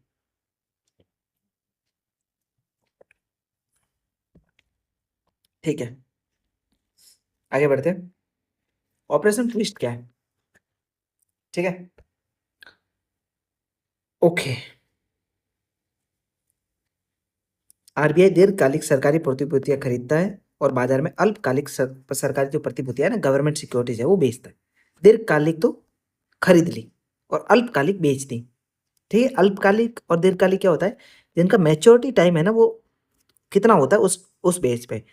दीर्घकालिक मतलब मान लीजिए 5 से 10 साल तक का उनका मैच्योरिटी पीरियड था, मतलब उसके बाद में आप उसको रिडीम करवा सकते हो, तो वो तो होती है दीर्घकालिक सरकारी प्रतिभूतियां। अल्पकालिक क्या होगी, कि जिसका 1 से 2 साल तक का ही टाइम पीरियड हो, ठीक है ना, उसके बाद में मैच्योर हो जाएंगी, तो वो होता है अल्पकालिक सरकारी प्रतिभूतियां। ठीक है, तो ये जो खरीद बिक्री होती है ना गवर्नमेंट बॉन्ड्स की, इसी को कहते हैं ऑपरेशन ट्विस्ट। ठीक है, ओके, ठीक है। अब देखिए मौद्रिक नीति के टाइप्स, वैसे तो अपन ने सारा डिस्कस कर ही लिया है इसको, लेकिन फिर भी देखते हैं कि जैसे इन्फ्लेशन होगा और मंदी होगी, तो आरबीआई किस तरीके से उसको मतलब कंट्रोल में लाएगी। जैसे इन्फ्लेशन ज़्यादा है, इन्फ्लेशन ज़्यादा का मतलब क्या है, कि मार्केट में है ना, मार्केट में कैश बहुत ज़्यादा हो गया है, मनी बहुत ज़्यादा चली गई है मार्केट में। मंदी का मतलब क्या है, कि लोगों के पास खरीदने के लिए पैसे ही नहीं है। ठीक है, और यहाँ पर खरीद वस्तुएं तो कम है लेकिन पैसा बहुत ज़्यादा है, तो क्या होगा, डिमांड ज़्यादा हो जाएगी, डिमांड ज़्यादा होगी तो अपने आप इन्फ्लेशन आ जाएगा। ठीक है ना, मार्केट में बहुत पैसा ज़्यादा है, तो पैसा जब वापस आरबीआई को खींचेगी अपने पास में, मार्केट में से पैसे को वापस उस जो लिक्विडिटी को वापस आपको खींचना है, तो क्या करेंगे, आप टाइट मॉनेटरी पॉलिसी अपनाओगे, मतलब कि आप बैंक दर बढ़ा दोगे, ठीक है, सीआरआर बढ़ा दोगे, एसएलआर बढ़ा दोगे, रेपो रेट बढ़ा दोगे, ठीक है, एमएसएफ दर बढ़ा दोगे, बैंक दर बढ़ा दोगे, सरकारी प्रतिभूतियां बेचोगे तो आप उसको पैसे को खींच सकते हो वापस। ठीक है ना, तो ये सारी चीजें क्या करोगे आप इन्फ्लेशन को कम करने के लिए करोगे, ठीक है ना। मॉनेटरी पॉलिसी कैसे करोगे, टाइट रखोगे, महंगी रखोगे, डियर हॉकिंस या फिर टाइट मॉनेटरी पॉलिसी, संकुचनकारी मॉनेटरी पॉलिसी, ठीक है। सिंपल, सीआरआर बढ़ा दोगे तो क्या हो जाएगा, बैंकों को अब ज़्यादा पैसा आरबीआई के पास रखना पड़ेगा। एसएलआर, आपको कंटिजेंसी जो फंड है, आकस्मिकता निधि है, उसको ज़्यादा रखे बना के रखना पड़ेगा। रिवर्स रेपो रेट ज़्यादा हो जाएगा तो बैंक्स के पास में कम लोन जाएगा, क्योंकि महंगा लोन हो जाएगा तो कम लोन लेंगी बैंक, और बैंक कम लोन लेगी तो आगे भी जनता के पास में भी कम लोन जाएगा, ठीक है। तो ये पूरा साइकिल जो रन होता है। मंदी है, मार्केट में पैसा कम है, तो पैसा बढ़ाने के लिए क्या करेगा आरबीआई, सिंपल नॉर्मल सस्ती चीप डॉइश मॉनेटरी पॉलिसी का यूज करेगा, विस्तारवादी मॉनेटरी पॉलिसी का यूज करेगा, जैसे कि सीआरआर को कम कर देगा, बैंकों के पास ज़्यादा पैसा रहेगा, एसएलआर कम कर देगी, आरबीआई रेपो रेट को कम कर देगा, जिससे लोन सस्ते हो जाएंगे, लोन सस्ते होंगे तो बैंक ज़्यादा लोन लेंगे आरबीआई से, और फिर ज़्यादा लोन इसके पास होंगे पैसे तो फिर जनता के पास में भी ज़्यादा पैसा आ जाएगा लोन्स के रूप में, ठीक है। अब सरकारी प्रतिभूतियाँ हैं, उसको क्या करेगा आरबीआई, खरीदेगा, ठीक है, जिससे लोगों के पास पैसा ज़्यादा रहेगा। ओके, गुड, ठीक है, नेक्स्ट आगे बढ़ते हैं। मौद्रिक नीति देखिए, आरबीआई आरबीआई एक्ट 1934 से इसको रन किया जाता है मॉनेटरी पॉलिसी को, ठीक है। कमेटी डिसाइड होती है, उसमें कमेटी में 6 सदस्य होते हैं। मॉनेटरी पॉलिसी जो कमेटी होती है उसमें आरबीआई गवर्नर, उप गवर्नर और आरबीआई द्वारा एक नॉमिनेट किया जाता है व्यक्ति को, और 3 होते हैं सरकारी मतलब सरकार के लोग, ठीक है ना। 3 होते हैं आरबीआई से जुड़े हुए, 3 जो होते हैं सरकार से जुड़े हुए लोग, ठीक है ना। ओके, अब क्या होता है इसमें, जो मॉनेटरी पॉलिसी जो कमेटी बैठती है, आरबीआई का जो गवर्नर है ना, वो मतलब डिसाइड करता है, वो कास्टिंग वोट वही देता है सिंपली। और जो मॉनेटरी पॉलिसी कमेटी जो होती है वो सिर्फ और सिर्फ रेपो रेट डिसाइड करती है कि रेपो रेट कितनी होगी, उसके अलावा के जो सारे काम होते हैं वो क्या करेंगे, आरबीआई के जो गवर्नर है वो प्रेस कॉन्फ्रेंस के थ्रू बताएंगे कि हाँ भाई ये सारी चीजें लागू की जा रही है, ठीक है। ओके, अब देखिए आपने इन्फ्लेशन के टारगेट्स को मतलब फिक्स कर रखा है कि भाई 2%, 4%, प्लस माइनस 2% के आसपास आपका इन्फ्लेशन रहेगा। लेकिन अगर आप इसको अचीव करने में, मतलब 6% के आसपास इन्फ्लेशन रहा आपका लगातार 3 तिमाहियों तक, मतलब 9 महीने तक, ठीक है, तो उस टाइम में आप क्या हो जाओगे कि आरबीआई मतलब इन्फ्लेशन को कंट्रोल नहीं कर पाई, तो उसमें केंद्र सरकार को एक रिपोर्ट देनी होती है, और अपने जो विफल रहने के कारण है उनको भी बताना होता है, सिंपल ये समझना है आपको बस, ठीक है। ओके, अब देखिए बैंक्स कितने टाइप के होते हैं, बैंक कमर्शियल बैंक्स होते हैं, कोऑपरेटिव बैंक्स होते हैं, कमर्शियल में शेड्यूल्स होते हैं और कुछ अनशेड्यूल्स होते हैं। शेड्यूल में जो सार्वजनिक बैंक हो गए, निजी बैंक हो गए, विदेशी बैंक, रूरल बैंक्स हो गए, ठीक है, पेमेंट बैंक्स हो गए, स्मॉल फाइनेंस बैंक हो गए, ठीक है, लघु वित्त बैंक, सिंपली थोड़ा बहुत समझना है बस, ज़्यादा आइडिया नहीं है, इसको रखने की जरूरत नहीं है, ठीक है। जो शेड्यूल कमर्शियल बैंक्स है ना, वो आरबीआई एक्ट 1934 से सूचीबद्ध होते हैं, अनुसूची सेकंड में, ठीक है, और उसी के द्वारा रेगुलेट होते हैं, ठीक है। और गैर अनुसूचित क्या होता है, ये बैंकिंग रेगुलेशन एक्ट 1949 से रेगुलेट किया जाता है सिंपली, ठीक है ना। ओके, अब देखिए रूरल रीजनल रूरल बैंक, ये न्यूज़ में है, क्यों, क्योंकि एक राज्य एक आरआरबी पॉलिसी चलाई है, ठीक है। अब उसमें कितने आरआरबी पहले थे और अब इस कंसोलिडेट करके कितने आरआरबी अभी रहे हुए बने हुए, तो इसको आप एक बार गूगल करके देख लेना, करंट का ये अपडेट है, इसको जानना चाहिए आपको, ठीक है ना। इसका एक्ट था 1976 का, केंद्र सरकार की इसमें 50% हिस्सेदारी होती है, संबंधित जो राज्य सरकार होते हैं वो 15% का योगदान देते हैं, और जो भी प्रायोजक बैंक जो स्पॉन्सर्ड बैंक होता है, जो इसको स्पॉन्सर करता है, जैसे एसबीआई है मान लो, तो एसबीआई 35% का योगदान देगी इसके फंडिंग में। नाबार्ड इसका पर्यवेक्षण करता है, सिंपल, ठीक है ना। स्मॉल फाइनेंस बैंक, अब ये इनके पास कुल ऋण जो होता है ना उसका 75% उन क्षेत्रों को आवंटित करना है जो कि प्रायोरिटी सेक्टर लैंडिंग के अंतर्गत आते हैं, जिसको प्राथमिकता दी जाती है, ठीक है ना, जैसे कृषि हो गया, एमएसएमई हो गया, ठीक है ना। ओके, भुगतान बैंक, पेमेंट बैंक, इनके 2 लाख की सीमा होती है मैक्सिमम, जो ग्राहक की जमा होगी उसमें, ठीक है। क्रेडिट कार्ड इशू नहीं कर सकते, ठीक है, ये बैंक नहीं है, पेमेंट बैंक होते हैं, ठीक है ना। ओके, ठीक है,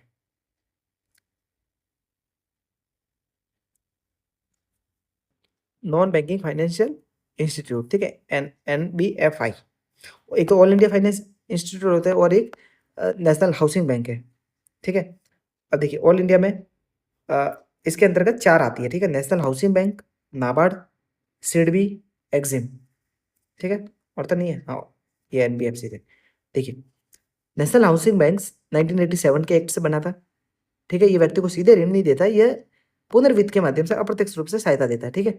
और जो आवास आवास से रिलेटेड जो भी वित्त संस्थान होते हैं उनको प्रोत्साहित करने वाली एक संस्था है। नाबार्ड क्या है? कृषि और क्षेत्रीय ग्रामीण बैंक है, 1981 के एक्ट से रेगुलेट किया जाता है और ये प्रत्यक्ष रूप से कोई ऋण प्रदान नहीं करता है। ये ग्रामीण क्षेत्रों को समर्थन करने वाली जो संस्थाएं हैं उनको पुनर्वित्त करते के माध्यम से अप्रत्यक्ष रूप से इसकी हेल्प की जाती है, ठीक है। सिडबी किससे रिलेटेड है? उद्योग विकास से रिलेटेड, 1989 का एक्ट है और एमएसएमई क्षेत्रों को बढ़ावा देने के लिए लोन देती है मुख्यतः। एक्सिम बैंक आयात निर्यात बैंक है, 1981 का एक्ट है, ठीक है। अंतर्राष्ट्रीय व्यापार में वित्त पोषण में इसका समन्वय रखा जाता है, ठीक है। ओके,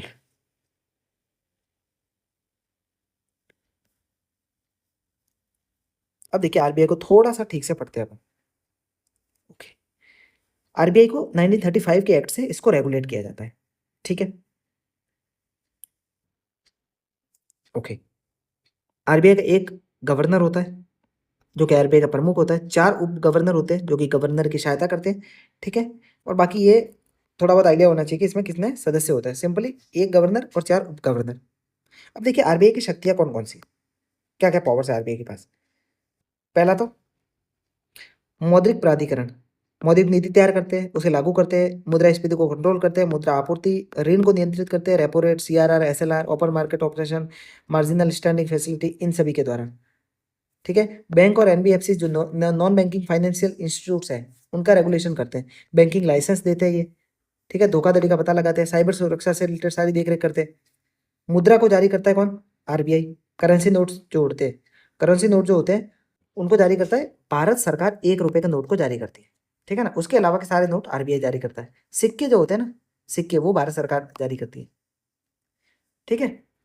ओके, वित्तीय समावेशन, ठीक है। फाइनेंशियल इंक्लूजन के लिए भी प्राइवेट सेक्टर लेंडिंग को बढ़ावा देते हैं, जनधन योजना है, लघु वित्त बैंक है, भुगतान बैंक है, इन सारे को वित्तीय समावेशन के लिए लागू करवाते हैं, ठीक है। सरकार का बैंकर है यानी सरकार को लोन देता है, ये किसी भी निजी कंपनी को लोन नहीं देता, ठीक है। अभी 2025 में सवाल आ रखा था कि भाई आरबीआई की आय के स्रोत स्रोत क्या है, ठीक है ना। तो ये निजी कंपनियों को लोन नहीं देता, ये सिर्फ बैंक एंड सरकारों को पैसा देता है। अपनी जो भुगतान सिस्टम है जैसे यूपीआई, नेफ्ट, आरटीजीएस, इन सबको विनियमित करता है और उनकी देख रेख करता है, सिंपली, ठीक है। इतना आइडिया आपको होना चाहिए। एनपी क्या हो जाता है कि अगर कोई किसी कंपनी ने ऋण ले रखा है 90 दिन तक वो नहीं चुका है तो वो बन जाता है एनपी, सिंपल। इसको पहले सरफासी एक्ट 2002 से इसको रेगुलेट किया जाता, लेकिन अब उसमें कुछ चेंजेस हुए, नया एक्ट आया था, इंसॉल्वेंसी बैंकरप्सी कोड था, और उसके द्वारा अभी इसको मतलब आईबीसी 2016 का इंसॉल्वेंसी एंड बैंकरप्सी कोड, ठीक है। इसको अभी जो भी इंसॉल्वेंसी जो होती जाती है बैंक क्या होता है कि भाई बैंकों के पास पैसा नहीं है मतलब वापस जमा करवाने के लिए, तो इसको इसके थ्रू पूरा रेगुलेशन होता है कि कैसे उसको नीलाम नीलाम किया जाएगा, ठीक है। नीलाम करने की जगह मतलब उनको पूरा मौका देते हैं कि भाई आप वापस पैसा दे दो, थोड़ा कम ब्याज दर कर देते हैं, कुछ थोड़ा टाइमिंग बढ़ा लेते हैं कि भाई 10 साल की जगह 20 साल में पैसा दे देना। तो पहले सरपा ऐसे तो सीधा नीलाम कर दी थी कि भाई कंपनी ने लोन नहीं दिया उसको नीलाम कर दो, सिंपल खत्म कर दो। लेकिन इंसॉल्वेंसी बैंकरप्सी कोड उनको और टाइम देती है कि भाई वापस अपन इसको खत्म नहीं करते, कंपनी को कंपनी चलती रहनी चाहिए और लोन थोड़ा भले लेट थोड़ा मिल जाए वापस, ठीक है ना। अब इसमें बासल नॉर्म्स होते हैं, बासल नॉर्म्स किससे रिलेटेड है? सिंपल है, आपको यह पता होना चाहिए कि पूंजी पर्याप्तता कितनी है, ठीक है, और आप उसको लोन कितना दे रहे हो। मान लीजिए मेरी कंपनी का एसेट है 100 करोड़ के, उसके हिसाब से मुझे मतलब 60-70 करोड़ का लोन मिलना चाहिए, लेकिन आप उसको 150 करोड़ का लोन दे रहे हो, तो ये पूंजी पर्याप्तता नहीं है, ठीक है ना। इसमें जोखिम भारित जो परिसंपत्ति अनुपात है ना वो ज्यादा है, कि भाई जोखिम इससे ज्यादा है, ठीक है। तो बासल नॉर्म्स इसी को डिसाइड करते हैं कि भाई पूंजी पर्याप्तता कितनी है, कंपनी के पास कितना पैसा है, उसको लोन कितना जाना चाहिए, ठीक है ना। ओके, अब देखिए आते हैं बजट पे बात। देखिए बजट, पहली बात तो संविधान में इस शब्द का कोई मेंशन नहीं है, संविधान में बजट नाम है ही नहीं। क्या है? वार्षिक वित्तीय विवरण, ठीक है। ओके, आर्टिकल 265 क्या कहता है कि कोई भी टैक्स कानून के प्राधिकार के बिना लगाया या फिर एकत्र किया नहीं जाएगा। ठीक है, मतलब सरकार किसी कानून के थ्रू, किसी एक्ट के थ्रू ही नए टैक्स को लगा सकती है। ठीक है, आर्टिकल 266 विधानमंडल की अनुमति के बिना कोई भी खर्चा नहीं किया जाएगा। मतलब कि जब तक लेजिस्लेचर नहीं कहेगा तब तक कोई भी खर्चा नहीं किया जाएगा। ठीक है ना। ओके, अब देखिए बजट, वित्त विधेयक 110, ठीक है, धन विधेयक भी कहते हैं इसको। अब देखिए बजट क्या होता है कि प्राप्तियां, मतलब आपके पास कितना पैसा आया और आपने कितना खर्चा किया, वो ही बजट है टोटल। मतलब आपके पास पैसा कितना आया, कितना खर्च किया, कितना बचा, डेफिसिट में हो या फिर फायदे में हो, तो ये ही बजट होता है। मतलब आप देखिए ना अपने रूम, जैसे आप जहाँ पर भी रहते होंगे, रूम फ्लैट जो भी, तो आपका खर्चा पूरा महीने का आप निकालते होंगे कि भाई इतना खर्चा हुआ, इतना पैसा किस किस ने दे रखा है, किसका कितना बाकी है, तो वही बजट होता है नॉर्मली। ठीक है, अब देखिए पूर्ण बजट तो पूरा वित्तीय वर्ष में लागू किया जाता है सरकार का, पूरे साल भर के लिए। अंतरिम बजट क्या होता है, चुनावी वर्ष के दौरान कुछ मिनिमम 2 महीने होते हैं ना, 2 महीने उसके खर्चे चलाने के लिए एक अंतरिम बजट या फिर इंटरिम बजट लाया जाता है। ठीक है ना, जो कि पूर्ण बजट के समान ही संपूर्ण वित्तीय प्रदान करता है, लेकिन जब नई सरकार बनेगी तब वापस पूर्ण बजट प्रस्तुत किया जाता है। उससे पहले 2 महीने के लिए इसको खर्चे वगैरह चलाने के लिए लाया जाता है। ठीक है, ओके। लेखा अनुदान किसे कहते हैं, vote on account, vote on account कहते हैं ये क्या होता है सिंपली, कि यदि बजट पारित नहीं हुआ तो सरकार को अपनी सामान्य गतिविधियों को जारी करने के लिए धन की आवश्यकता होती है। ठीक है, और इन कठिनाइयों को दूर करने के लिए संविधान ने लोकसभा को वित्तीय वर्ष के किसी भी भाग के लिए अनुमानित अनुमानित जो व्यय है उसमें अग्रिम भुगतान करने की शक्ति प्रदान कर रखी है। ठीक है, अग्रिम जो भुगतान जितने भी होंगे वो विनियोग विधेयक के द्वारा ही अधिनियमित किए जाएंगे, और फिर जब मतलब सरकार वापस चुन जाएगी या फिर मतलब इनडायरेक्टली जब नॉर्मल कंडीशन बन जाएगी तब नॉर्मल पूर्ण बजट को पेश किया जाएगा। ठीक है, अंतरिम बजट सिर्फ चुनावी वर्षों के दौरान लाया जाता है, और लेखा अनुदान मतलब नॉर्मल जो खर्चे हैं ना सरकार के, उसको चलाने के लिए एक एक्स्ट्रा अमाउंट कुछ वापस रिलीज किया जाता है। ठीक है ना, ये समझने वाली बात है। ओके,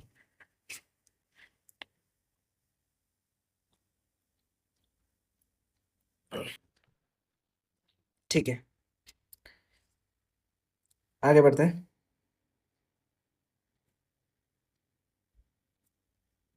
ओके,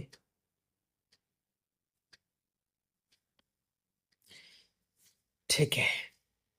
शून्य आधारित बजट क्या होता है, इसमें ये होता है कि पिछले वर्ष के व्यय को उसमें कुछ प्रतिशत की वृद्धि करने के बजाय सभी प्रकार के व्यय को एक नए सिरे से उसकी गणना शुरू की जाती है। मतलब कि भाई पिछले बजट में क्या था उसको वापस रिवाइज तरीके से, पूर्ण नए तरीके से उसको लागू करना है। ठीक है ना।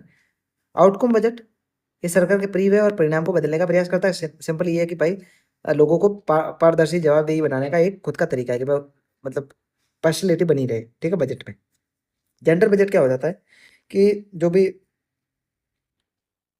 जेंडर संवेदनशील जो लोग हैं, ठीक है, जैसे महिलाएं हैं, ठीक है, थर्ड जेंडर है, उनके लिए नीतियाँ योजनाएं लागू की जाए, उसके लिए जो खर्चे किए जाते हैं ना वो होता है जेंडर बजट। ठीक है, 5-6 में स्टार्ट हुआ था, बेटी बचाओ बेटी पढ़ाओ, उज्ज्वला, महिला शक्ति केंद्र, आंगनबाड़ी, इसमें सारे खर्चा जो होते हैं। ठीक है, कंसोलिडेटेड फंड ऑफ इंडिया ये सरकारी खाते होते हैं। ठीक है, इसमें एकत्रित जो प्रत्यक्ष और अप्रत्यक्ष कर होते हैं, सरकारी गतिविधियों से संबंधित जितनी भी प्राप्तियां हैं, रेलवे, डाक, परिवहन, सरकारी जो उपक्रम है उनसे जो भी पैसा आया है, ठीक है, उसके पास, है ना। और इसको आर्टिकल 266 के तहत इसको मतलब उल्लेखित किया गया भारतीय संविधान में। ठीक है ना। अब देखिए किसी भी टाइप की आवश्यकता है, इसका प्रबंधन राष्ट्रपति द्वारा किया जाता है सिंपली। ठीक है, और ये सरकार को संसद द्वारा व्यय को मंजूरी दिए जाने से पहले अप्रत्याशित जो व्यय होती है ना उसको संबोधित करता है। ठीक है, कि आकस्मिकता निधि मतलब आपके जब बिल्कुल इमरजेंसी आ गई तभी यहाँ से फंड निकलेगा। ठीक है ना, किसके द्वारा प्रबंधित किया जाता है, राष्ट्रपति द्वारा। ठीक है, ओके। अब देखिए बजट कितना टाइप का होता है, उसमें क्या क्या कंपोनेंट्स होते हैं उसको देखते हैं। देखिए एक तो होता है राजस्व बजट, एक होता है पूंजीगत बजट। राजस्व बजट में भी राजस्व प्राप्तियां होती है, राजस्व व्यय होता है। राजस्व प्राप्तियों में कर राजस्व हो सकता है, गैर कर मतलब नॉन टैक्स का जो भी अमाउंट आपको प्राप्त हो रहा है वो हो सकता है। और पूंजीगत बजट में प्राप्ति और व्यय दोनों ही शामिल होते हैं। ठीक है ना। अब देखिए राजस्व प्राप्तियां, यहाँ इसको देख रहे हैं। ठीक है ना, राजस्व बजट में राजस्व प्राप्तियां देखिए वे सरकारी प्राप्तियां जिससे न तो देयताएं उत्पन्न होती है, नई परिसंपत्ति कम होती है। ठीक है, ये इस दोनों टर्म को समझते हैं। देयता का क्या मतलब होता है? लाइबिलिटीज। ठीक है, मतलब आपको आपके पास में प्राप्ति मतलब आपके पास पैसा आ रहा है। पैसा अगर आ गया आपके पास तो आपको उसको वापस नहीं चुकाना है, वापस नहीं चुकाना, तो आपकी लाइबिलिटीज नहीं है। ठीक है, और पैसा आ रहा है मतलब कैसे पैसा आएगा? या तो आपने मान लीजिए मेरे को 5,000 रुपये चाहिए, मैंने मतलब या फिर 10,000 रुपये चाहिए, तो मेरा पुराना फोन था उसको बेच दिया। ठीक है, तो मेरी परिसंपत्ति तो कम होगी लेकिन पैसा आ गया। तो राजस्व प्राप्तियां जो हो रही है उसमें आपकी परिसंपत्तियां भी कम नहीं हो रही है, ना ही आपकी लाइबिलिटीज क्रिएट हो रही है। ठीक है ना, नॉर्मली आपके पास पैसा आ गया बस। अब इसमें टैक्स से आ सकता है, जिसमें केंद्र सरकार प्रत्यक्ष और अप्रत्यक्ष कर लगाती है। आप सरकार को टैक्स देते हैं। ठीक है, सरकार के ऊपर कुछ बाध्यता है कि उसको खर्च करे, किस तरीके से खर्च करे, कुछ भी नहीं है। ठीक है ना, ना तो उनकी लाइबिलिटीज क्रिएट होती है, ना ही उनके पास में एसेट की कमी होती है। आपको पैसा तो देना ही है टैक्स के रूप में, सरकार आपको उसके बदले में कुछ भी पैसा नहीं दे रही है या फिर कोई भी परिसंपत्ति नहीं देगी। ठीक है, गैर कर राजस्व में जैसे शुल्क हो गए, जुर्माने हो गए, या फिर किसी पासपोर्ट की शुल्क हो गई। ठीक है, अनुदान मिल गया आपको, किसी यूएसए ने आपको अनुदान दे दिया 1 लाख करोड़ का। ठीक है, तो ये सारी राजस्व प्राप्तियां है। सिंपल, लाइबिलिटीज क्रिएट हो रही है या नहीं हो रही है, आपकी एसेट्स कम हो रहे हैं या नहीं हो रहे हैं, ये हो जाएगी राजस्व प्राप्तियां। ठीक है, अब राजस्व व्यय क्या होगा? मतलब आपने खर्चा कर दिया, वो वापस नहीं आएगा, सिंपल बात है। ठीक है ना, आपको इस पे इंटरेस्ट मिलेगा, ना आपको कुछ प्रॉफिट होगा, कुछ भी नहीं होगा, बस पैसा आपने खर्च कर दिया, बस गया। जैसे सरकारी योजनाओं में खर्चा होता है, सब्सिडीज होती है, पेंशन होती है, ये सारे जो जो भी पैसे सरकार ने खर्च किए वो वापस तो नहीं आने, ना उनसे सरकार को फायदा होने वाला है।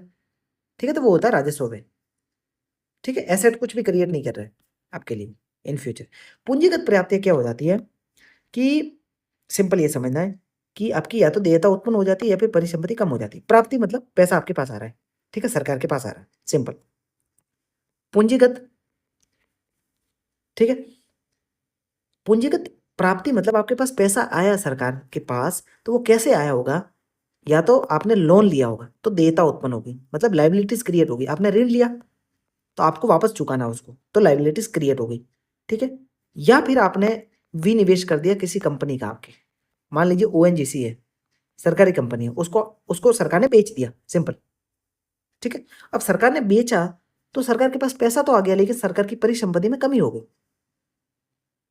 ठीक है ना, तो ये तो हो गया पूंजीगत प्राप्ति वाली बात कि भाई आपकी देयता लाइबिलिटीज क्रिएट होनी चाहिए और परिसंपत्तियों में कमी होनी चाहिए, मतलब आपकी एसेट्स कम हो जाने चाहिए। ठीक है, पूंजीगत व्यय क्या होता है? वैसा सरकारी व्यय जो कि सरकार की परिसंपत्तियों का सृजन कर रहा है, मतलब एसेट क्रिएट कर रहा है, एसेट क्रिएशन हो रहा है उससे, और लाइबिलिटीज कम हो रही है। ठीक है, आपने पूरा लोन चुका दिया, खत्म कर दिया, तो लाइबिलिटीज कम हो गई।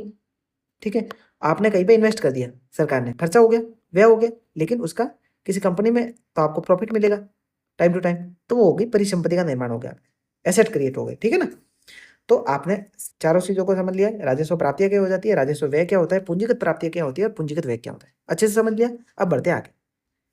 ठीक है ना, अब देखिए यहाँ से भी सवाल बना है, 2025 में 2 सवाल बने हैं, वो भी प्रॉपर किसमें, उसमें डेटा देकर रखे।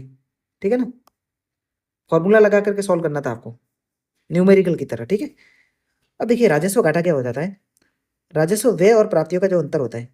ठीक है, मान लीजिए राजस्व व्यय तो आपने ज्यादा कर दिया और आपको पैसा तो कम ही हुआ, प्राप्त पैसा प्राप्त कम हुआ, है ना। ठीक है, राजकोषीय घाटा क्या हो जाता है, राजकोषीय घाटा सिंपल ही है कि आपने उधार कितना लिया है। राजकोषीय घाटा इज इक्वल टू कुल व्यय माइनस कुल प्राप्तियां और ऋण को छोड़ करके, ऋण जो उधार लिया ना वही है राजकोषीय घाटा, सिंपल। जो उधार आपने लिया है वही है आपका फिस्कल डेफिसिट, राजकोषीय घाटा।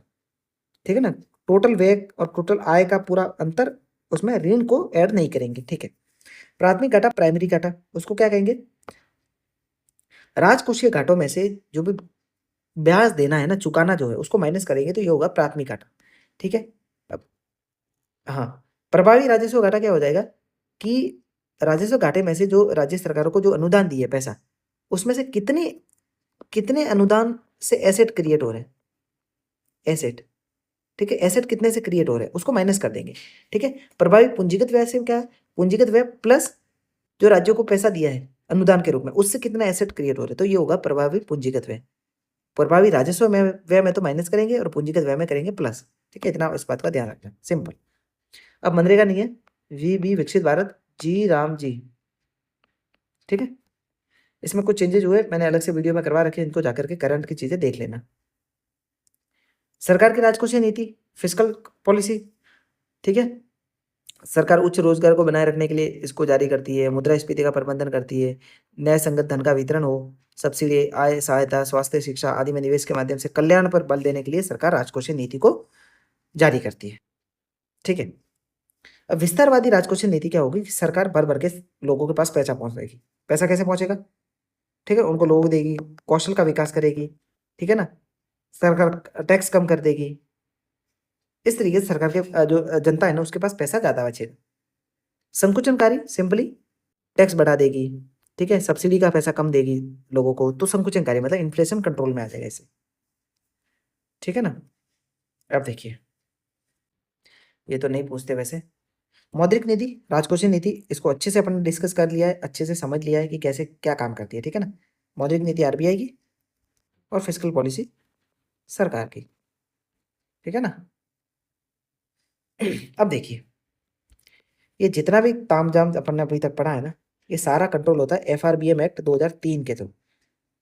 ठीक है, अब इसका प्राथमिक लक्ष्य क्या है?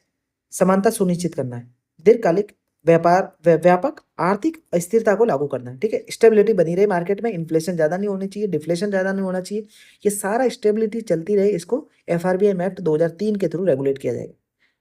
ठीक है, सिंपल। केंद्र सरकार 31 मार्च 2021 तक राजकोषीय घाटे को सकल घरेलू उत्पाद के 3% तक सीमित रखने का निर्देश दिया था, लेकिन 2025 तक सामान्य सरकारी ऋण को जीडीपी के 60% तक का और केंद्र सरकार के ऋण को जीडीपी के 40% तक को सीमित करा था। ये कुछ डेटा आपको याद रखना है। ठीक है ना, ओके, ठीक है, ठीक है। केंद्र सरकार नकदी प्राप्तियों से नकदी संबंधी अधिकता को पूरी करने के लिए आर्थिक छोड़ करके रिजर्व बैंक से उधार नहीं लेगी। सिंपल, जो अर्थोपाय अग्रिम जो होते हैं ना, वेज एंड मीन्स एडवांसेस, ये कुछ ऐसे होता है जिसमें आरबीआई इनको लोन के रूप में सरकार को पैसा देती है। उनके अलावा आरबीआई से किसी भी टाइप का सरकार लोन नहीं ले सकती। ठीक है ना, वेजेस एंड मीन्स एडवांसेस या फिर वेज एंड मीन्स एडवांसेस के अलावा सरकार आरबीआई से पैसा नहीं ले सकती उधार के रूप में। ठीक है, ये समझना बस, एफआरबीएम एक्ट। ठीक है, अब देखिए, जो भी भारत सरकार का जो भी ऋण अमाउंट है ना, वो घरेलू ज्यादा है,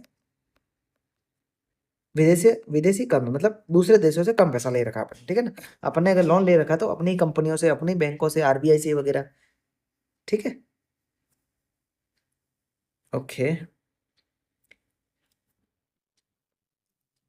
इस कंसेप्ट को समझते हैं। घाटे का मुद्रीकरण मतलब कि आपके पास घाटा हो गया, मान लीजिए 5 लाख करोड़ का बैंक को, मतलब आरबीआई को, सॉरी सरकार को घाटा चल रहा है, या फिर आरबीआई को, जो भी। अब क्या करेंगे, सरकार क्या करेगी, भारत सरकार इसको कम करने के लिए नोट छाप लिए। ठीक है, तो नोट छापने से क्या हो जाएगा, इन्फ्लेशन बढ़ जाएगा, क्योंकि लोगों के पास पैसा ज्यादा आ जाएगा मार्केट में। तो ये होता है घाटे का मुद्रीकरण, मतलब घाटे को कम करने के लिए आपने पैसा ही छाप दिया, है ना। और भी कुछ तरीके होते हैं। अब इसमें सबसे ये बुरा तरीका ये होता है कि भाई नए नोट छाप दी, आप कुछ उधार ले सकते हो एफआरबीएम एक्ट के तहत। ये जो मुद्रीकरण है ये तो मतलब बिल्कुल ही प्रतिबंध कर रखा है एफआरबीएम एक्ट 2003 के थ्रू। ठीक है ना, आप ओपन मार्केट ऑपरेशन के द्वारा थोड़ा कम कर सकते हैं इन चीजों को। ठीक है, ओके, अब देखिए टैक्स प्रणाली किस तरीके से काम करती है। टैक्स दो टाइप के होते हैं, प्रगतिशील यानी कि प्रत्यक्ष कर, और प्रतिगामी रिग्रेसिव टैक्स, अप्रत्यक्ष कर। अब देखिए, डायरेक्ट टैक्स को प्रगतिशील क्यों कहते हैं, क्योंकि जिसके पास, जिसकी इनकम ज्यादा होगी उसके उसके ऊपर टैक्स ज्यादा लगेगा, जिसकी इनकम कम होगी उसके पास, उसके ऊपर टैक्स कम लगेगा, मतलब गरीबों के ऊपर बोझ कम पड़ेगा। जिसके पास जितना ज्यादा पैसा उसके पास में उसको उसको उतना ही ज्यादा अमाउंट देना पड़ेगा आपको। ठीक है ना, पेमेंट आपको करना पड़ेगा। ओके, ठीक है, समझ गए। अप्रत्यक्ष टैक्स, रिग्रेसिव टैक्स क्यों है, प्रतिगामी टैक्स क्यों क्यों ₹5 का एक बिस्किट है, मान लीजिए उस पर जीएसटी ₹1 का लग रहा है, सिंपल। तो अगर मुकेश अंबानी जी उसको खरीदेंगे तब भी उसको ₹1 का टैक्स देना है, और आप हम जैसे जो गरीब आदमी है वो खरीदेंगे तो भी ₹1 का टैक्स देना है, ठीक है ना। तो रिग्रेसिव इन नेचर है, मतलब कि मतलब ये नहीं देखता कि अमीर है या फिर गरीब है, अप्रत्यक्ष कर सभी पे समान रूप से लगता है। हालांकि इसका बोझ अलग अलग व्यक्ति पर अलग अलग तरीके से देखा जा सकता है, ठीक है ना। ओके,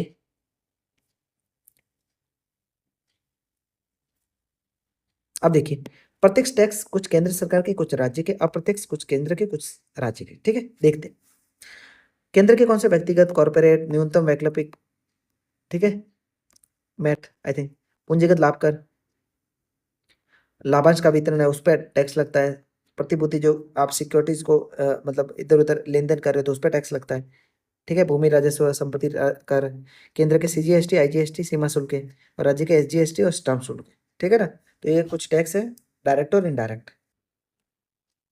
ओके, अब देखिए पढ़ते हैं जीएसटी को, ठीक है। जीएसटी 1 जुलाई 2017 को लाई गई थी 101वें संविधान संशोधन अधिनियम 2016 के द्वारा। गंतव्य आधारित है, मतलब कि जहां पर उपभोग हो रहा है वस्तु का उसी उसी स्टेट में जीएसटी लगेगा, ठीक है ना, और उसी को मिलेगा, ठीक है। और बहुत सारे अप्रत्यक्ष कर थे ना, उनको हटा करके जीएसटी को लागू किया। अब जीएसटी, सीजीएसटी जो केंद्र सरकार द्वारा लगाया जाता है, एसजीएसटी जो राज्य सरकारों द्वारा लगाया जाता है, आईजीएसटी मतलब वस्तु और सेवाओं को अंतर राज्य जो आपूर्ति होती है ना उस पर लगाया जाता है, ठीक है। यूटी जीएसटी मतलब जो यूटीज में लगाया जाता है, सिंपल। ओके, आर्टिकल कौन सा, 279A, संरचना जो जीएसटी परिषद होती है उसकी, आर्टिकल ये है, केंद्रीय वित्त मंत्री उसके अध्यक्ष होते हैं, राज्य वित्त मंत्री सदस्य होते हैं, और थर्ड फोर बहुमत, तीन तीन चौथाई बहुमत से इसको पास किए जाते हैं जो भी प्रस्ताव पास होते हैं, ठीक है। ओके, वित्त आयोग, आर्टिकल 280 याद रखना आपको, ठीक है। अब वित्त आयोग 16 फाइनेंस कमीशन ने कुछ नया फॉर्मूला दिया है, ठीक है ना, कि 41% जो राज्यों को पैसा जाता है वो किस तरीके से जाएगा। अब 16 फाइनेंस के जो फॉर्मूले को मैंने अपने करंट वाले सेक्शन में करवा रखा है, तो उसको जाकर के आप देख लेना एक बार, ठीक है। ये 15 दे रखा है, इसको हटाओ, 16 है, इसमें मैं बता देता हूँ कुछ कुछ डेटा जो अपडेट हुआ है, ठीक है। 41% तो जाता है सरकार को, ठीक है। और इसमें अगर दे रखा है तो उसको अपडेट करके दिखा देंगे, नहीं दे रखा है ना। अब देखिए, जो टैक्स एफर्ट्स वाला जो 2.5% था उसको हटा दिया, जीडीपी का जो 10% था उसको लेटेस्ट अपडेट किया, ठीक है ना। जनसंख्या वाला जो भी वेटेज था उसको घटाया, सॉरी बढ़ाया, उसके अलावा सारी चीजें थी ना, वन है जो भी है चीजें उनको बढ़ाया गया है, सिंपली 2.5% के आसपास, ठीक है। तो ये आपको ध्यान रखना है कि टैक्स एफर्ट्स वाला 2.5% हटा दिया, जीडीपी वाला 10% और एक्स्ट्रा ऐड किया है। ओके, अब देखिए यहां से बनता है सवाल, मनी मार्केट क्या होता है और कैपिटल मार्केट क्या होता है। सिंपल, मनी मार्केट 1 साल से कम अवधि का इन्वेस्टमेंट, कैपिटल मार्केट 1 साल से ज्यादा अवधि का जो इन्वेस्टमेंट होता है, ज्यादा टाइम पीरियड का जो इन्वेस्टमेंट होता है, सिंपली, ठीक है। 1 वर्ष की इसकी परिपक्वता अवधि अवधि होती है, इसमें RBI, bank, NBC, mutual fund कंपनियां, ये सारी चीजें होती है शामिल। कॉल मनी है, ट्रेजरी बिल है, जो मतलब आरबीआई बैंक मतलब गवर्नमेंट की जो भी गवर्नमेंट के लिए पैसा जुटाने के लिए आरबीआई इसको जारी करता है, ट्रेजरी बिल्स को, ठीक है ना। आरबीआई केंद्र सरकार की ओर से ट्रेजरी बिल जारी करता है, और ये सरकार का बैंकर होता है, इसलिए राज्य सरकार जो होती है ना वो ट्रेजरी बिल जारी नहीं करवा सकती, ठीक है, ये याद रखना। ओके,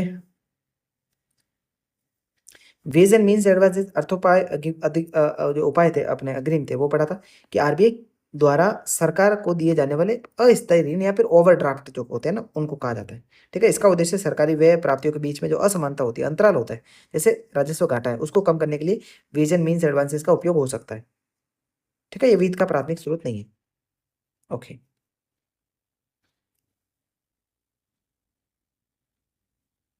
कमर्शियल पेपर क्या होता है कि कंपनियां जो होती है ना उनको मतलब लोन चाहिए, इंस्टेंट लोन चाहिए, ठीक है, 7 या फिर 1 वर्ष तक का लोन चाहिए, ठीक है, 25 लाख रुपए तक का न्यूनतम। तो वो कमर्शियल पेपर जारी करते हैं, बैंकों को देते हैं कि भाई हमारी इतनी इतनी संपत्ति है, हमें लोन चाहिए, और हमें अभी के अभी लोन चाहिए, कोई भी मतलब आपने पेपर बता दिया कि हमारे पास इतनी संपत्ति, तो आपको लोन मिल जाएगा, सिंपल। ठीक है, ये तो होता है मनी मार्केट, ठीक है ना, जो कि 1 साल से कम टाइम का होता है। उसमें क्या क्या पढ़ा आपने मनी मार्केट में? कॉल मनी हो गई। कॉल मनी मतलब कि अंतर बैंक जो बाजार होते हैं, जिसमें वाणिज्यिक बैंक, सहकारी बैंक और ब्याज दर में मांग आपूर्ति के आधार पर प्रति घंटे उतार चढ़ाव, जिसमें जो भी चेंजेस होते हैं उसको कॉल मनी बोलते हैं। ठीक है, ट्रेजरी बिल मैंने बोल ही दिया। ठीक है, 1 साल से कम टाइम के लिए जो भी केंद्र सरकार के लिए पैसा जुटाती है आरबीआई। ठीक है, वेज एंड मीन्स एडवांस देख ही लिया आपने। ठीक है, अस्थायी ओवरड्राफ्ट होता है। ओके, वाणिज्यिक पत्रक, जो कंपनी जो भी होती है वो अपने प्रूफ के रूप में कि हमारे पास इतनी परिसंपत्ति है, हमें लोन चाहिए। अब आता है कैपिटल मार्केट, जो कि 1 साल से ज़्यादा अवधि के लिए जो उधार लिया जाता है ना, उसमें जैसे प्राथमिक बाजार, आईपीओ, आईपीओ के थ्रू कंपनियां जुटा सकती है, और द्वितीयक बाजार में मतलब सेकेंडरी में उसी आईपीओ का एफपीओ, ठीक है ना, उनके उन्हीं का लेन देन होता है। ठीक है, सिंपल। ओके, इनको समझने की जरूरत है क्या? कमर्शियल बिल भी वही होता है उसकी तरह, सिंपल समझना, उसका बेसिक समझना, उसमें डीपली में नहीं जाना आपने, बस एलिमिनेट करने जितना आना चाहिए कि भाई हाँ, इसका मतलब ये होता है, तो उसको एलिमिनेट कर सके ऑप्शंस को। प्राथमिक बाजार आईपीओ मैंने बता दिया, द्वितीयक बाजार में एफपीओ है। ठीक है, जो लोग हम जैसे जैसे मान मेरे पास मान लीजिए आईपीओ मैंने किसी और को बेच दी सेकेंडरी मार्केट में, ठीक है ना, तो वो होता है। अब देखिए, मनी मार्केट पढ़ लिया था। पूंजी बाजार, पूंजी मतलब पैसा कहाँ कहाँ से कैसे जुटाएंगे अपन, शेयर के थ्रू, इक्विटी शेयर, ठीक है, डिबेंचर, ऋण पत्र के थ्रू, बॉन्ड के थ्रू, म्यूचुअल फंड है, डेरिवेटिव्स है, ठीक है ना, इनके थ्रू आप जो पैसा जुटाते हैं ना, वो होता है पूंजी मार्केट, या फिर जो कैपिटल मार्केट है वहां से पैसा जुटाना। ठीक है,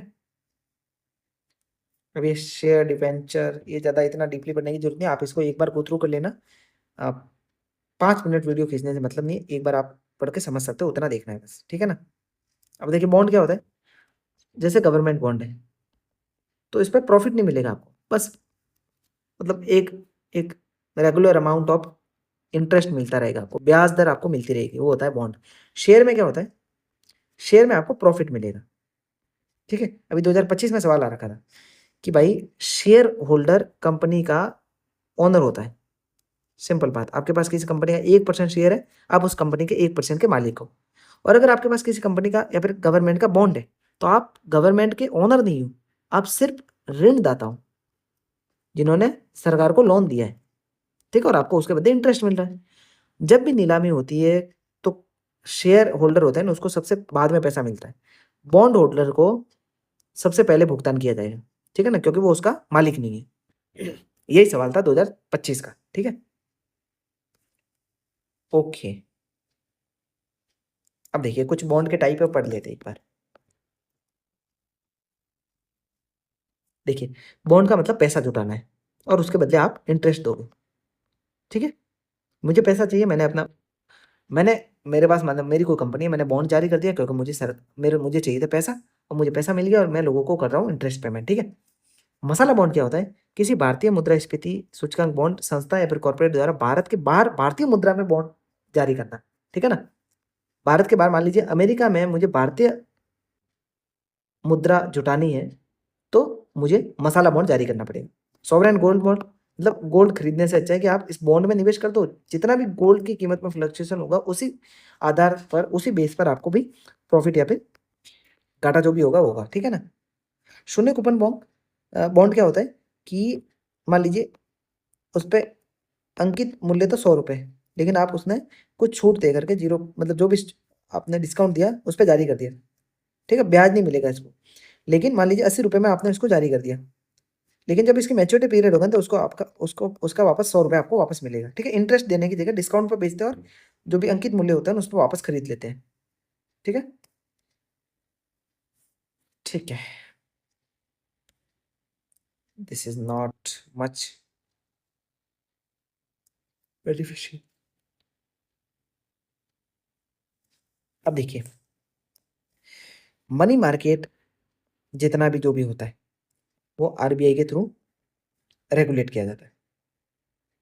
ठीक है, सेबी जो भी कंपनियां जितनी भी है ना, कैपिटल मार्केट से रिलेटेड जितनी भी कंपनियां, उसको सेबी रेगुलेट करती है, सिंपली। ठीक है, बाजार गतिविधियों को उनका नियामक करती है। ठीक है। धोखाधड़ी, कदाचार वगैरह जितने भी होते हैं, निवेशकों के लिए शिक्षा को बढ़ावा देना है, ठीक है ना? इन्वेस्टर्स को बताना है कि भाई कौन-सा इन्वेस्टमेंट आपके लिए सही रहेगा, ये सारी चीज़ें, ठीक है? जब भी जो होता है इंश्योरेंस 2 टाइप के होते हैं, एक तो लाइफ इंश्योरेंस होता है, एक नॉर्मल जनरल बीमा होता है, ठीक है? इसके जो रेगुलेटरी जो बॉडी है ना वो IRDAI, ठीक है? भारतीय बीमा विनियामक और विकास प्राधिकरण, ठीक है? स्थापना कब हुई थी? 1999। ओके। अब देखिए RDAI ने कुछ हालिया पहल स्टार्ट करी थी कि इसमें बीमा दावों को खरीदने, तुलना करने, निपटान करने ज़्यादा ज़रूरी नहीं है, सिंपल। कौन-कौन सी बीमा योजनाएँ अभी चल रही है? पीएम जीवन ज्योति बीमा योजना 2 लाख तक का जीवन बीमा होता है, ठीक है? पीएम सुरक्षा बीमा योजना दुर्घटना के लिए, आयुष्मान भारत आपके स्वास्थ्य बीमा के रूप में काम करता है, फसल बीमा किसानों के लिए फसल बीमा होता है, सिंपल, ठीक है? Pension, OPS, NPS, old pension scheme, new pension scheme, ठीक है ना? आपको पता होना चाहिए इसमें एक फिक्स अमाउंट ऑफ पैसा आपको मिलता था। इसमें आपका पैसा सरकारी कर्मचारियों के लिए 10%, 14%, निजी के लिए न्यूनतम 10%। ये बाजार से जुड़े रिटर्न है, मतलब बाजार में उतार-चढ़ाव ज़्यादा हो गया तो प्रॉफिट कम हो गया, तो आपको रिटर्न भी कम मिलेगा।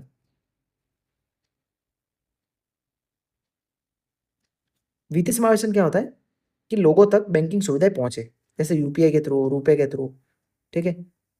जो अ, जो भी सरकारी योजना चला रही है, जन-धन खाते होंगे, ठीक है ना? तो लोगों के पास में वित्तीय समावेशन मतलब वित्त तक, मनी तक पहुँच होनी चाहिए, ठीक है ना? सरकार उस अगर कुछ हेल्प भी करना चाह रही है तो डायरेक्ट उन लोगों तक ही डायरेक्ट पहुँचे, ठीक है? ओके। पंचवर्षीय योजनाएँ ज़्यादा ज़रूरी तो है नहीं वैसे, ठीक है? पहली और दूसरी पढ़ लेते हैं। पहली कृषि क्षेत्र पे ज़्यादा बल दे रही थी, सेकंड की थी वो औद्योगीकरण, ठीक है ना? ओके।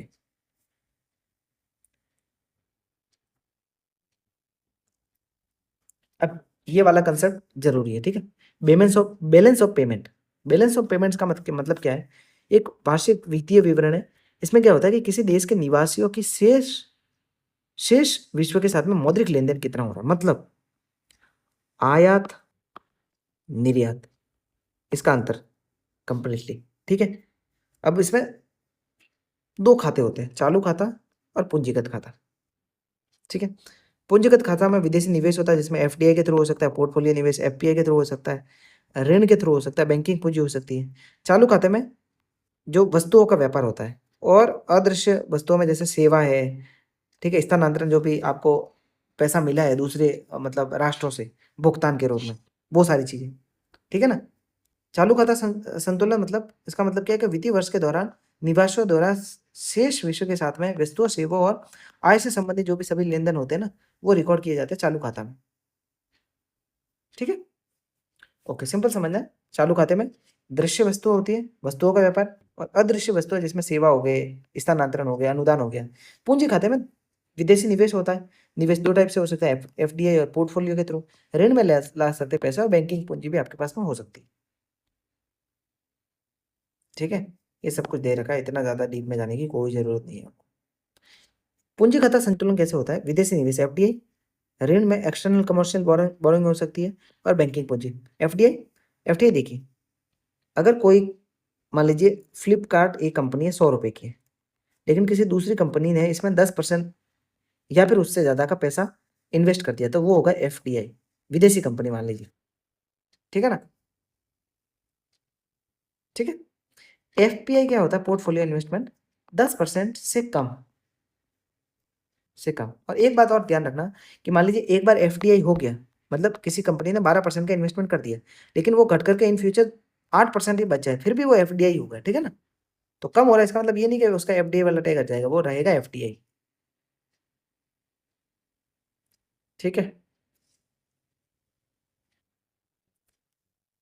अब इसमें देखिए एक्सटर्नल कमर्शियल बोरोइंग है ना, मतलब अपन बाहर से पैसा कैसे जुटा सकते हैं, तो उसके बहुत सारे तरीके हैं। जैसे पोर्टफोलियो इन्वेस्टमेंट आता है इंडिया में, मतलब कोई भी छोटे-मोटे हम तुम जैसे लोगों ने जाकर के इन्वेस्ट कर दिया, 10% से कम शेयर कर दिया किसी कंपनी में, ठीक है? 10% में तो एफडीआई हो जाएगा। दूसरा कुछ डिपॉजिटरी रसीद होती है, एडीआर होती है, जीडीआर होती है, आईडीआर होती है, इसको समझेंगे थोड़ा। पार्टिसिपेटरी नोट्स क्या होते हैं? मान लीजिए कोई अमेरिका का आदमी है, ठीक है? वो भारतीय शेयर बाज़ार में पैसा इन्वेस्ट करना चाहता है, लेकिन सारी जितनी भी सारी प्रोसेस होती है कि इस थ्रू आपको ऐसे-ऐसे इन्वेस्टमेंट करना है, उसको नहीं करके क्या करता है, सेबी के साथ में जो भी पंजीकृत कोई भी रजिस्टर्ड कंपनी होती है ना, उनसे बात करता है और बोलता है ये मेरा इतना पैसा है, आप इन्वेस्ट कर देना मेरे थ्रू, मतलब मेरे बिहाफ़ पर। तो कंपनी क्या करेगी, उस कुछ को एक एक नो जैसे नोट्स देते हैं ना, हमने लिख करके दे दिया कि हाँ, आपका इतना पैसा हमारे पास इन्वेस्ट में, तो वो होता है पार्टिसिपेटरी नोट्स। यानी कि कोई भी विदेशी नागरिक भारतीय शेयर बाज़ार में इन्वेस्ट करने के लिए शेयर बाज़ार से लिस्टेड जो भी कंपनी होती है, उनके थ्रू अपना पैसा इन्वेस्ट करता है, ना कि वो खुद आकर के पूरा सारा रजिस्ट्रेशन करके के सारा वो नहीं करना पड़ता। वो किसी रजिस्टर्ड कंपनी से ही सीधे मुलाकात कर लेता है, ठीक है? एडीआर अमेरिकी शेयर बाज़ार में एक विदेशी कंपनी की प्रतिभूतियों का प्रतिनिधित्व करने वाले अमेरिकी बैंक द्वारा जारी। अब सिंपल यही अगर इंडियन जाकर के अमेरिका के बैंक में बात करें कि आप मेरे बिहाफ़ पे ये बॉन्ड जारी कीजिए या फिर शेयर बेचिए, तो होगा एडीआर, मतलब अमेरिकी बाज़ार से अपन पैसा जुटा रहे हैं, ठीक है? इंडियन मार्केट आईडीआर क्या होगा? विदेशी कंपनियों द्वारा भारतीय पूँजी से बचत जुटाने के लिए इसका उपयोग किया जाता है। मतलब वहीं अमेरिका वाले इंडिया में आकर के ऐसा करेंगे तो वो हो जाएगा आईडीआर, और इंडिया वाले जाकर के अमेरिका में इस तरीके से पैसा जुटाएँगे, तो वो हो जाएगा एडीआर, ठीक है ना? ओके। एक्सटर्नल कमर्शियल बोरोइंग यानी कि अपने देश से बाहर जाकर के पैसा जुटाना है आपको, ठीक है ना? ठीक है, ये ज़्यादा ज़रूरी नहीं है।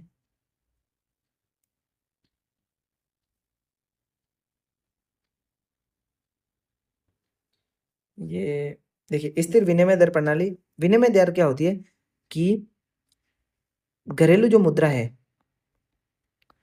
उसकी वैल्यू विदेशी मुद्रा के कंपैरिज़न में कितनी रहेगी?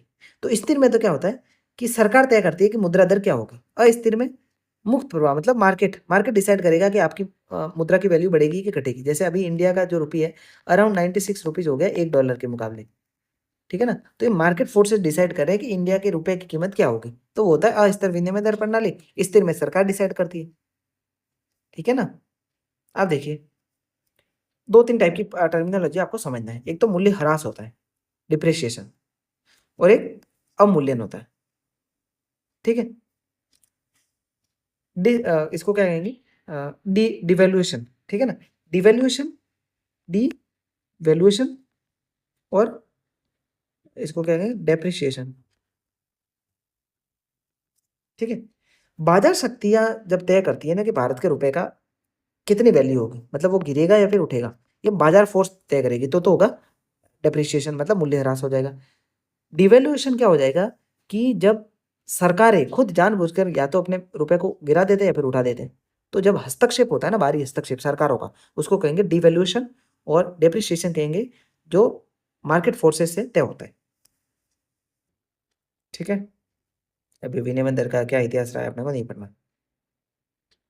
ओके, अब ये नीर और रीर पढ़ना अपने को। NEER and REER, nominal effective exchange rate और real effective exchange rate.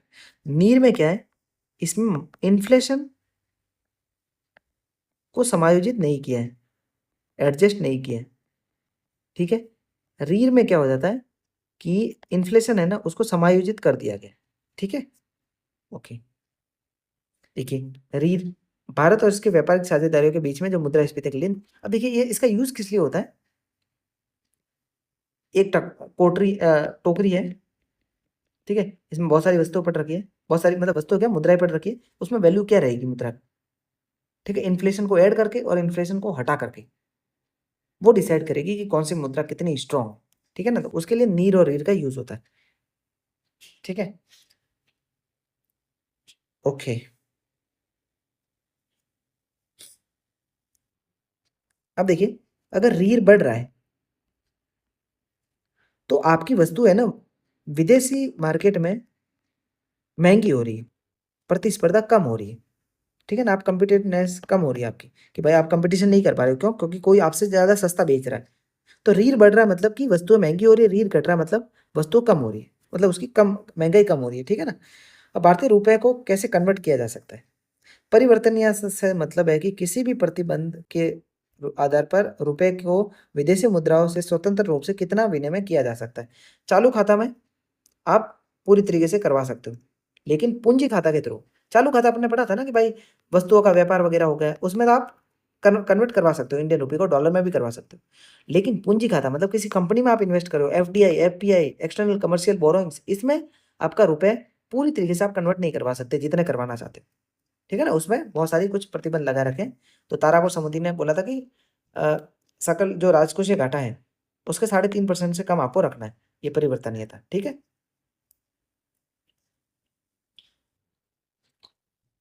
Okay, ठीक है। अ, मुद्रा स्वैप है, भारत की विदेश नीति अपने को नहीं पढ़नी है, हाँ ये देख सकते हैं क्योंकि अब एफटीए वगैरह काफी साइन हो रखे हैं ना, तो समझौते आपको देखने पड़ेंगे। ठीक है, पहला होता है FTA.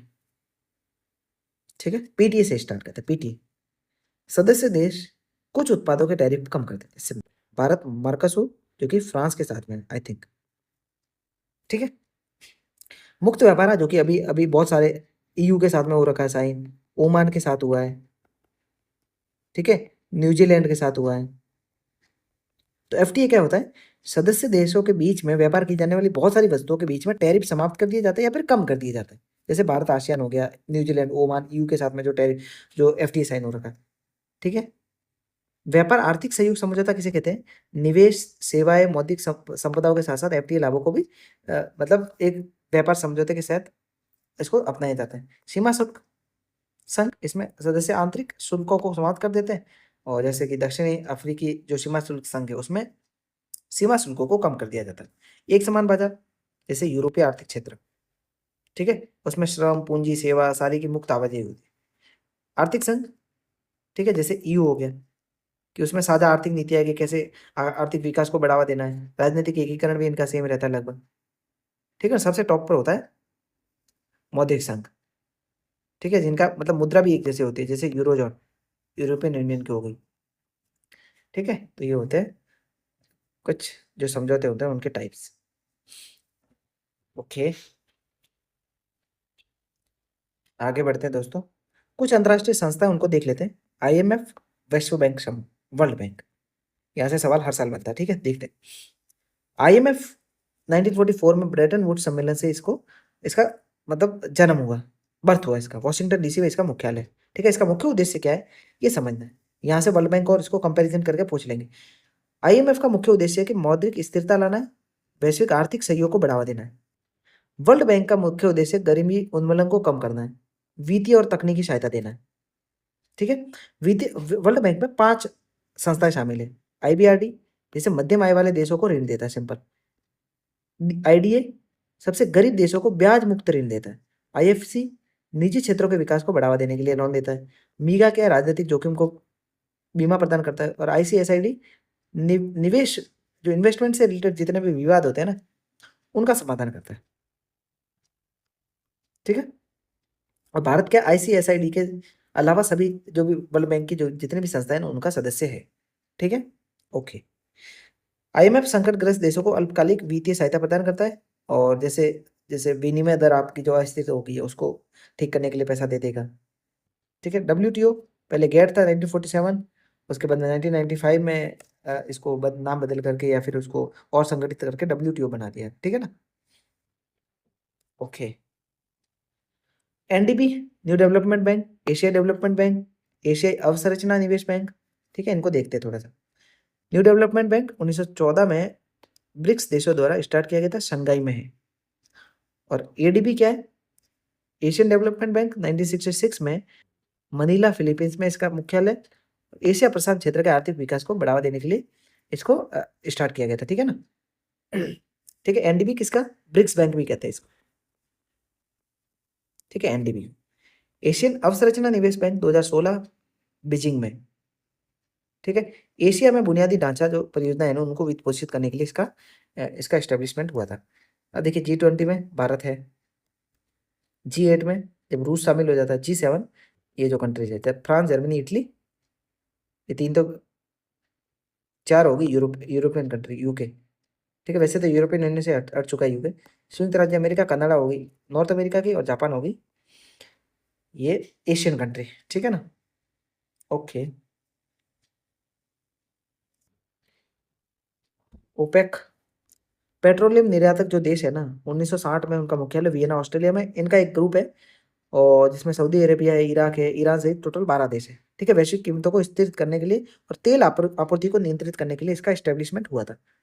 World economic forum Geneva Switzerland में मुख्यालय है। दावोस समिट होती है। ठीक है। आसियान क्या है?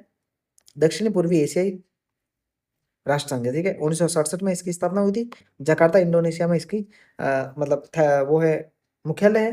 10 राष्ट्र है। क्षेत्रीय स्थिरता और आर्थिक एकीकरण को बढ़ावा देना इसका मुख्य उद्देश्य है। ठीक है ना? ओके, ठीक है। गरीबी कितने टाइम की होती है भाई, इसको देख लेना। ठीक है ना, आप खुद ही पढ़ लेना, मैं पीडीएफ शेयर कर लूंगा, ज़्यादा ज़रूरी नहीं है ये। मल्टी पॉवर्टी इंडेक्स एक बार आ जाए तो वो देख लेता। हाँ, ये रहा मल्टी पॉवर्टी इंडेक्स। यूएनडीपी और ऑक्सफोर्ड द्वारा मिलकर के इसको जारी किया जाता है। सिंपल, इसमें 3 मानक है: स्वास्थ्य, शिक्षा और जीवन स्तर। अब इसमें कितने कितने इनका वेटेज है इसको एक बार देख लेना। ठीक है ना? बाकी 3 है: स्वास्थ्य, शिक्षा और जीवन स्तर। 2025 में इसको पूछा गया है जीएस पेपर 1 में। ठीक है, ओके। गिनी सूचकांक सिंपली आय असमानता को मापती है। ठीक है। लॉरेंज वक्र भी सेम आय आय वितरण है ना, जिसमें असमानता है, उसको मापती है। ओके, ठीक है। ये बेरोजगारी कितने टाइप की होती है देख लेना यार एक बार तो, इसको ज़्यादा समझाने की जरूरत है नहीं वैसे। देखिए, एमएसपी है ना, कृषि मंत्रालय के अंतर्गत कृषि मूल्य एवं लागत आयोग द्वारा इसको मतलब फिक्स किया जाता है, सीएसीपी द्वारा। ठीक है, और समिति इसको डिसाइड करती है। आर्थिक मामलों की कैबिनेट जो समिति है ना, वो डिसाइड करती है और सीएसीपी द्वारा इसको फाइनल इस्टेब्लिशमेंट इसका होता है कि हाँ भाई इतनी एमएसपी मिलेगी। 23 फसलों पर मिलती है। ठीक है। ओके, ठीक है। अब किसानों से रिलेटेड जो भी योजना है, पीएम किसान है, पीएम फसल बीमा योजना, जो क्रेडिट कार्ड है, ई नाम है। ठीक है, ई नाम मतलब कि ऑनलाइन बाजार होता है जहाँ पर आप अपने किसान अपने उत्पादों का जो विक्रय है ना वो कर सकता है। ठीक है दोस्तों, अब देखिए ज़्यादा जरूरी है नहीं वैसे, आईटी सेवा वगैरह। ठीक है, ओके। तो देखिए दोस्तों, इकोनॉमी लगभग अपन ने पूरी कर ली है। जो भी कंसेप्ट बेस्ड जो जितने भी आपके डाउट्स होंगे ना, वो इससे लगभग तो कवर हो ही जाएंगे। ठीक है, ये मैं पीडीएफ डाल दूंगा टेलीग्राम पर, आप एक बार देख लेना इनको। और बाकी आज के वीडियो में इतना ही, अच्छे से डिस्कस करा है जितनी भी चीज़ें थी। मिलते हैं अगले किसी अच्छे वीडियो में, तब तक के लिए धन्यवाद। जय हिंद।